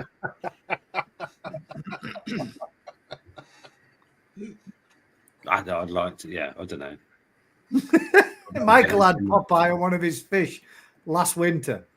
He put it in a QT tank at 0.6 of salt and 23 degrees, and it cleaned up. It cleared up the same fish this year, same fish as Popeye through the winter. Generic issue. I don't know what to say. Two options, isn't there? If it's Did one your fish, fish? it's a Did problem your with the fish with isn't it? Popeye get glazed eyes? Yeah, they white can, glazed appear into their eye? they can appear cloudy in Yeah. like to the observation. Yeah. But the difference is, like, Crafty's buying fish from a farm that might be shipping them in at 0.8% salt, whatever, wherever they are, so they could have a massive reaction to the water, a massive change, isn't it? Yeah. Temperature, water, everything. So it's So not if Popeye all the could be fish brought by a all the stress fish event. do a thing. There's something. It's not like one fish has got Popeye. Totally right. It's not a fish issue. It's a big issue. Environmental. It's a batch issues, an environmental change with the batch. Different, isn't it? People talk about Popeye as like the same as spawn bound or whatever. It's because a fish has got a swollen eye. It could be a million different things, couldn't it? Just, I mean, it could have just been Matt's bad netting skills. Knocked its eye out of his head. Poor little fish were flashing around tank all day trying to knock it back in. Following morning, tell me, just don't whack me with net again. All the matters it went in. You could have done what Crafty did and remove it, sell it anyway. Isn't it? Fucking right, man.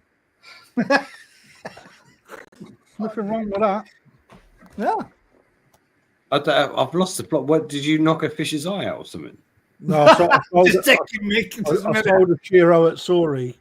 Has Matt Year and a actually half got ago. a genuine question this time? Have you actually got a genuine topic? And I sold it on the auction as well. No one picked up on it, me included, right? Because where the sumi come across the head, it was that well covered that it just. And he only noticed a few days later when it was swimming in his window, Oh, right. and there was a fucking eye missing. I reckon he done it himself. Yeah, nice. I get that. Right. It was definitely there when I sold it. I'm just going to share a larger thingy, Bob. What do you call them? Oh yeah, one of them. So Big, here's the question, right? So the fish change colour to their background, right? So they obviously can see. like chameleons. So they obviously certain fish have an understanding of their background. So we had a fish like yours with one eye, and one half of his body changed different colour to the other half of his body.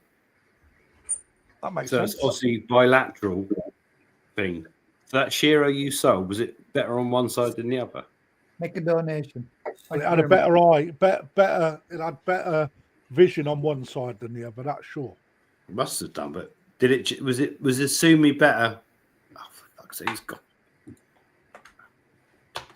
Put it back up, guys. I thought you were talking. Sorry. I was talking. What's that QR code for then? It's for that charity event that we were Yeah, I talking know. about. That's what I needed. Just, all right, I've got it. Guys, that last one on that little page was big enough for me to be able to donate. Yeah, it's technology and some people crap. We've got to Mate, make sure that they're nearly everybody's halfway there. got to make sure everybody's catered for. Yeah. Or you can just click on the link. This is Yeah, like you can just click on that link there on this bottom I'm link on, here I'm on. too. This Click on is that like link the- there and it'll take you to it as well. We can't So- click on that because it's unclickable. But if you copy that link and put it into your search, like into your computer address bar, Actually, if I enter it, it should be all right, guys, if you do it. yeah, send you me out, a ring yeah. on that. Whoa! Look, it's me. Run twice. How good are you? Clone. Look at that spaceship. Clone. God No, damn it. clone. Not Attack of the Clones. Oh, what? Yeah, the page is frozen. Too many people are donating. Move on. Pages froze. Yeah. Too many definitely. donations going in. That's what I want to hear. It took a while for it to go through for me, to be honest. Fuck, it's done at 10 times. I kept pressing the button. I'm skint now. Don't give it all that, mate. I know you fish farmers are rich, mate. I am rich, mate. I never go to work without a smile on my face. That I'm the richest man in the universe. There you go. There's a link now. Now you should be able to click on that link because it works for me. Yes. And we got up to £560 and the target is at 1,500. Booming. So did we get to the end of the topic we were discussing? What does it I don't know smell? what topic we was discussing because Matt came up with a scenario that was that fucking far-fetched. That's what I was reading. The question was, or the comment, is if you're doing a water change or you've got, say, a drum that is reducing your water in the pond. It really sounds like this is a Matt issue for me. You always want to bang on about a drum. Yeah, shut up. Bang on. You actually bang on. Oh, come on, Matt. I just had a flyby on you. Got one on Aaron and one on you now. Do you want a freebie, Gaz? Oh, Yeah, another one. Go on, then. Oh, I love the drums. Yeah, I'm not gonna drums. look at gift horse in mouth. What you got? Drum? You give Vince a drum, didn't you? Give Gaz a drum. I didn't. No, that was a nightmare. Drummer boys. I mean, you should have a few spare parts for some of your pumps. He's definitely got a spare drum for you, mate. It's also the size you need, and it's a pump-fed model. Just fits yours. I need a new pump. That's one thing I need to get. Note to self. Pick up new pump. Note to self. Anyone watching? Sorry, I'll talk about Nutrimare. Don't buy it. That's not fair. That is fair. Fucking don't buy it. Stick with what you got, what you know. That's a good. The carriage has come down now, Crafty. What? Go on. So, what was your scenario, Matt? What happened? Trained on it. Start from the beginning of the week, Monday, through No, to present It's day. not. I'm just talking out of a question. If you lose water from a pond and you are treating the pond, should you top up equal percentage of the medication that's in there? No. Much shorter question, that, isn't it?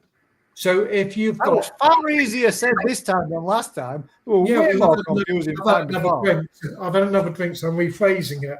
So if you've got, say, a fleet treatment in your pond, you've got a drum, you've lost over the week 10% of your water to the drum, you look like a pixie, Aaron. Would you Easily distracted, isn't it? should you be putting 10% of your medication back into the pond if you've lost 10%? Not your medication, Matt, because it drives the fish mental. I swear down that question sounds like it's the bottle. Right, let me. Right. Number one, why are you putting medication in before you're doing any filter cleans and water changes? Right. Number two, don't fucking top meds up. Let them run their course first. What the fuck is wrong with you? Yeah, but you're diluting. You only You are, diluted, because you've got a drum. Yeah, shut up. ministering, dropping up, mate. Fucking sort it out.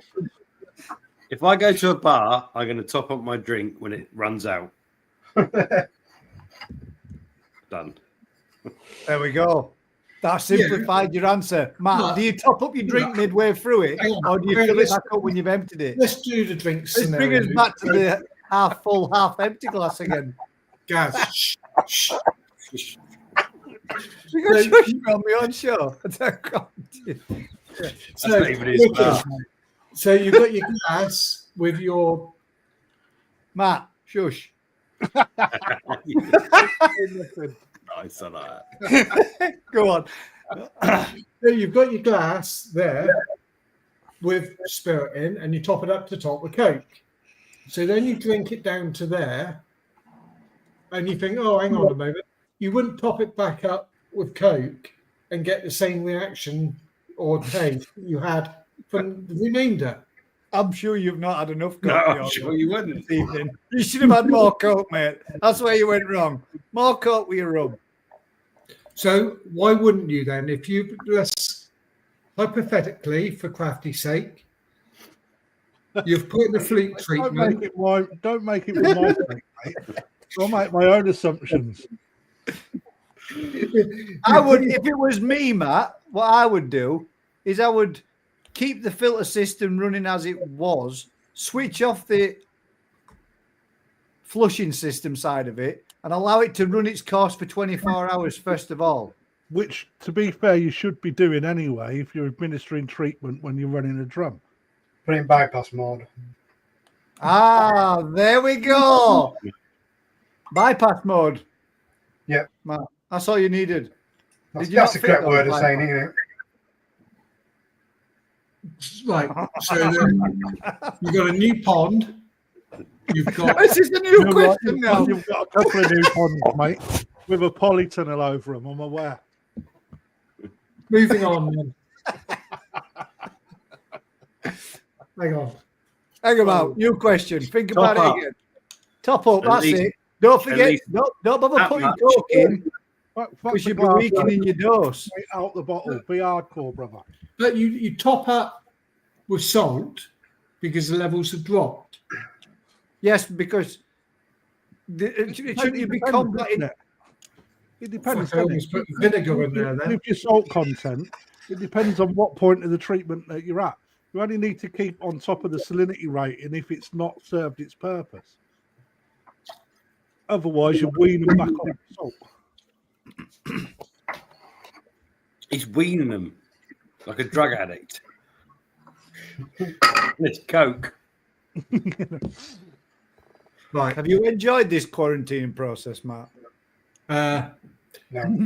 Quarantine inside is a piece of cake. It's what you do. But what I haven't enjoyed is the filters and not being able to cope with the level of fish that I've got imposed on me. I've got 60 of your fish, man. Fucking Right, hell. let's redact part of that statement. Nothing was imposed upon you. No. Well, the way to look at it is, Matt, you should always be prepared for the future. The 5 Ps. Preparation prevents piss Poor for performance. penises. So, regardless, you should have been upscaled more than what you were due to be getting back. That way, then you would have never been under egging it; you'd have been over egging it. Correct. But I must- by 5 Ps. Hang on, is that not an admission? Yeah, it is. Oh, God. But at the same time, I blow my own trumpet. The fish are fucking banging. So whatever I'm doing, You're doing Let's- something. Matt, share a video. Let's finish this on a video. Your fish, you shared me. They are absolutely mental. yeah, I'm gonna do Taking that. out the equation, I got 60 of yours quarantined. Stop putting rum in your fish tanks, Matt. It's fish. I'm not You being stop funny. it back up with coke. I don't big myself up, but I chose Matt's fish for him, and they're banging. Fuck off, did you? Excuse the language. Oh, that's mint. He has literally. Upon going short, I'm going to Matt's, mate. That's where I'm heading to. Just sent it to you guys. It's on WhatsApp. Do you No, want we can't show WhatsApp, mate. No, I can't. hang on then. Yeah. You have to send it on the old messenger. Behave. He's always sending stuff to you. Really? Seen the good thing. You don't see the shit he keeps sending me. I know. You did get a nice one during the week, didn't you, guys? I did. Where have you gone? Where are you? Somebody's nicked you. Oh shit. Right, guys, I'm off 'cause I'm up early in the morning.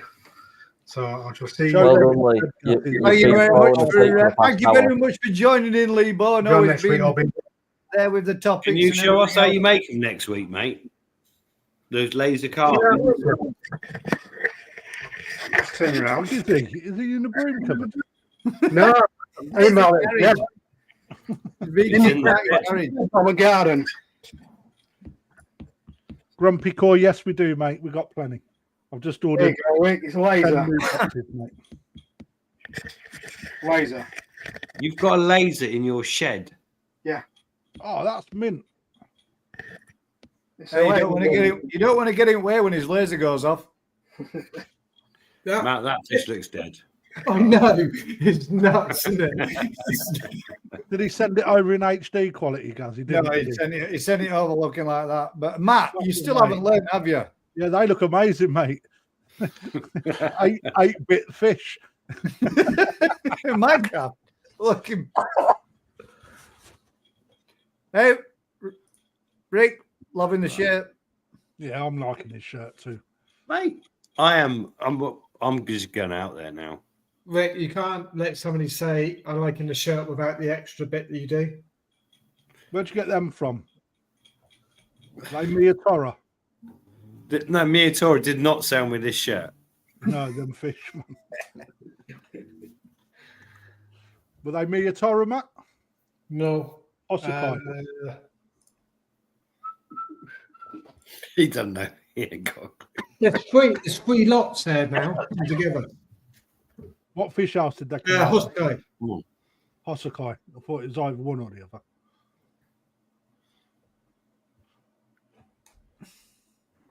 Chip, that's nice pond crafting, mate. That's a nice pond. Thank you, mate.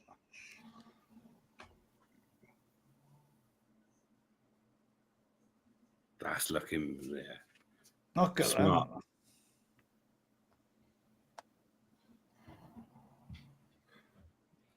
Is that still on your felt? Yeah, I sent Gaz the wrong video, to be fair. I didn't mean to send it with a banner on the bottom, but it was too late. It's on TikTok. Is that still on that? 10%. Don't forget. 10% of any sales out of that pond goes to the GKP Commission. Nice. And Matt's. Crafty. Yeah, Matt gets one as well. I'll have some. Is that still on that matting Matt, drum? that's one. That's not even a. No, it's definitely not 4K. 4K, my butthole. You need to film them better. Yes, and that way, man. It depends, doesn't it, what it's doing? No, you do both, don't you then? Yeah. Before you say it depends, you got to do both. You got to do that so you can show everybody and say, look how nice they are. You got to do that so you can put it on social media. Guys, can you imagine me and him in Japan in the snow? And I'm saying, Matt, I need your phone. Turn it up the other way. And he's like, I'm recording the snow fight, man. Can I turn out the other way? And it was like constant. Like, he's a fucking idiot. The best one was, Lovable, man. are you actually recording? Of course I am. Of course I am. Come on, guys. Have you not got any fish to show? No, I didn't. I didn't record fuck all. I didn't press play once. You've got no fish to show. Me? Who? Yeah, Him. Gaz. No. No. Who? I honestly, I hadn't asked permission to even if I can do yet. So I'm not going to. You don't need permission. You Yeah, I work do. there, man. Matt's constantly. No, I Get do your because picture, Matt. that's polite and that's there may potentially be fish there that people don't want out online. So I'm not going to do what I think until I'm told it's all right. And at present, I've been rather busy concreting and shit and everything else. That's fair. But if I was you, I'd say who gives a fuck. Check No, these- well, I know, but this is a new job, and I want to be respectful of the company. Okay, So guys, all joking aside, mate. If I was you, I'd say I don't give a fuck. I'm showing you how good these fish are. No pressure. that's the thing. There is some really damn nice fish, and I have got some footage on there. I have recorded some, but I'm not going to show it until I'm told or I know that it's all right to. And that way, then I'm not going to upset anything or do anything, or I don't want to jeopardize it, mate. I'm doing what I'm doing, and I'm loving doing it. So why would I want to risk throwing a spanner in work? I'm sure I can talk Ryan out of a bad situation for you, mate. They're all on my phone. Unfortunately, it's being used right now for a camera. Fair enough. I'll let you off this time. P45, exactly. There you go, Simon. Now Crafty is here. Oh yeah, what's crack with 24-hour live? Got no idea. Are we still doing what we were going to do? Organising it, am I? No, but you said it was we could do it down there. Is that still all right? We need to come up with a date because the date that was originally set has passed. It's gone. So we need to go back to the planning cycle for availability, right, and to ensure that it doesn't clash with any work related stuff that I've got going on down there because the golf course has stuff going on, 24 hours stuff going on, the shop 24 hours, Rick. That's nothing. That's like you. That's just a fishing session. A day out farm, bit of fishing, barbecue, few beers, 2 hours kip, crack on. I know. You do it every summer. I do it every day. It's constant, isn't it? I stop sleeping. It's easier. You get more work in. Yeah. It's when it suits everybody. As soon as it suits the panel, I'm pretty sure the audience will join us. I think if anything, that's what you need to do, mate, because you're heading it. All right. And just to give you more work to do, right, maybe set up a WhatsApp group for all of us. Yeah, that's a good idea. Communicate together so we're not passing message from pillar to post. Yeah. Do you have to do that, mate? I could do it. Susan, I can do that. I have gamed many times and for 24 hours and not eating. As long as I've got a drink, I'm good. I can do 24 hours at least twice a day. The most I've been awake is for 5 days solid. That's what 5 days? No, it wasn't. Fucking hell, are you part of that experiment that they did in Germany? It was when all those people started eating the faces off each other and stuff. It was a course that I had to do in the military, mate. Yeah, there's an actual thing in there. Have you seen that? Have you seen that thing on YouTube? Yes, we have. We don't need to hear about it. We don't need It's so many after so many hours that you go mental with it, don't you? You start hallucinating and all sorts. Yeah, and all sorts of crap. Yeah. It's fucked up, bruv. Yeah. Right, so we went through this sleep deprivation plan for 5 days, right?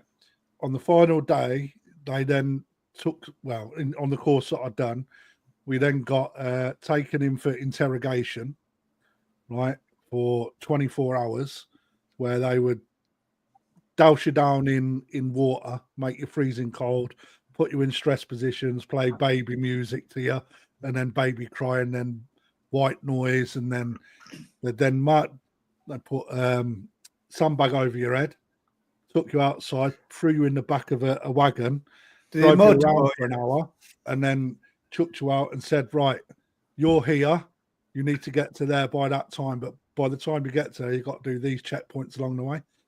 But then what they then done was sent out basically a capture team, and then you had to evade capture. So when you're trying to night read after 5 days of night navigation using a map without compass and stuff, which makes it harder, and then you start trying to work out where churches are and where trees are and shit just appears, man. Simon said, "Sounds like LSD." Mate, it's what it fucking turns into, man. It's an average Friday night, that, isn't it, for most people? The best of it is, man, that night, snow came in, temperatures dropped to -4. We're still all in wet clothing, and fucking half of the course went down with hypothermia. One group of lads got found in an old country house in front of a roasty fire, being fed bacon sandwiches under a fucking by some old woman, man. It was mint. Survival of the cleverest. Oh man, yeah. But those of us that finished it, we only had a 1.5-mile stretcher race at the end just to make it worthwhile. And no, I wouldn't bother finishing, mate. I'll be in the old lady's house eating bacon. That's where I've been to. By fire. What that for a game of soldiers? All sorts, man. That was one of the hardest things I've ever done. Staying awake. Hang about, Matt. What's happened to the drum system now? What's this one scenario? It will do tomorrow when all the electric's off for the day. Oh, don't. What, everything going off? Yeah, everything's going off 8 o'clock tomorrow morning. Just Oh, big power outage. mate, Yeah. have you got Chat GPT? Is that like a new car? Wow. Right, guys, Just ask Chat GPT what you need to do. ladies and gents, for all those that are listening to the host, No one's listening anymore. probably not. We're going to call it an end because I have a Chinese meal in there that I would like to go and eat. So Why don't you eat on air? we discussed this at the beginning. If you'd missed it, watch it back. Well, I did miss it. I was working. He was eating Mackie D's, wasn't he? I didn't want to be. How can I sit here bringing up this, bringing up that, reading this, reading that, listening to Matt, listening to Rick, listening to Aaron, listening to you, and eat Chinese at the same time? Just don't stop you listening. You No, got but a it's not decent- to be you got a clicking decent- what you got? and everything else. Anyway, usual thing, guys. If you've been enjoying this kind of content, do us a huge favor. Like, share, subscribe, tell a friend. Till next time, keep smiling. We'll catch you on the next one. You bunch of cricket bats. It's 11 o'clock, man. They should have gone home. Oh, shut up. Last orders have been called People. cricket bats. That people, they should have gone home. They are at home, Rick. That's where they're watching us. I don't know, but they should have gone home earlier. You cricket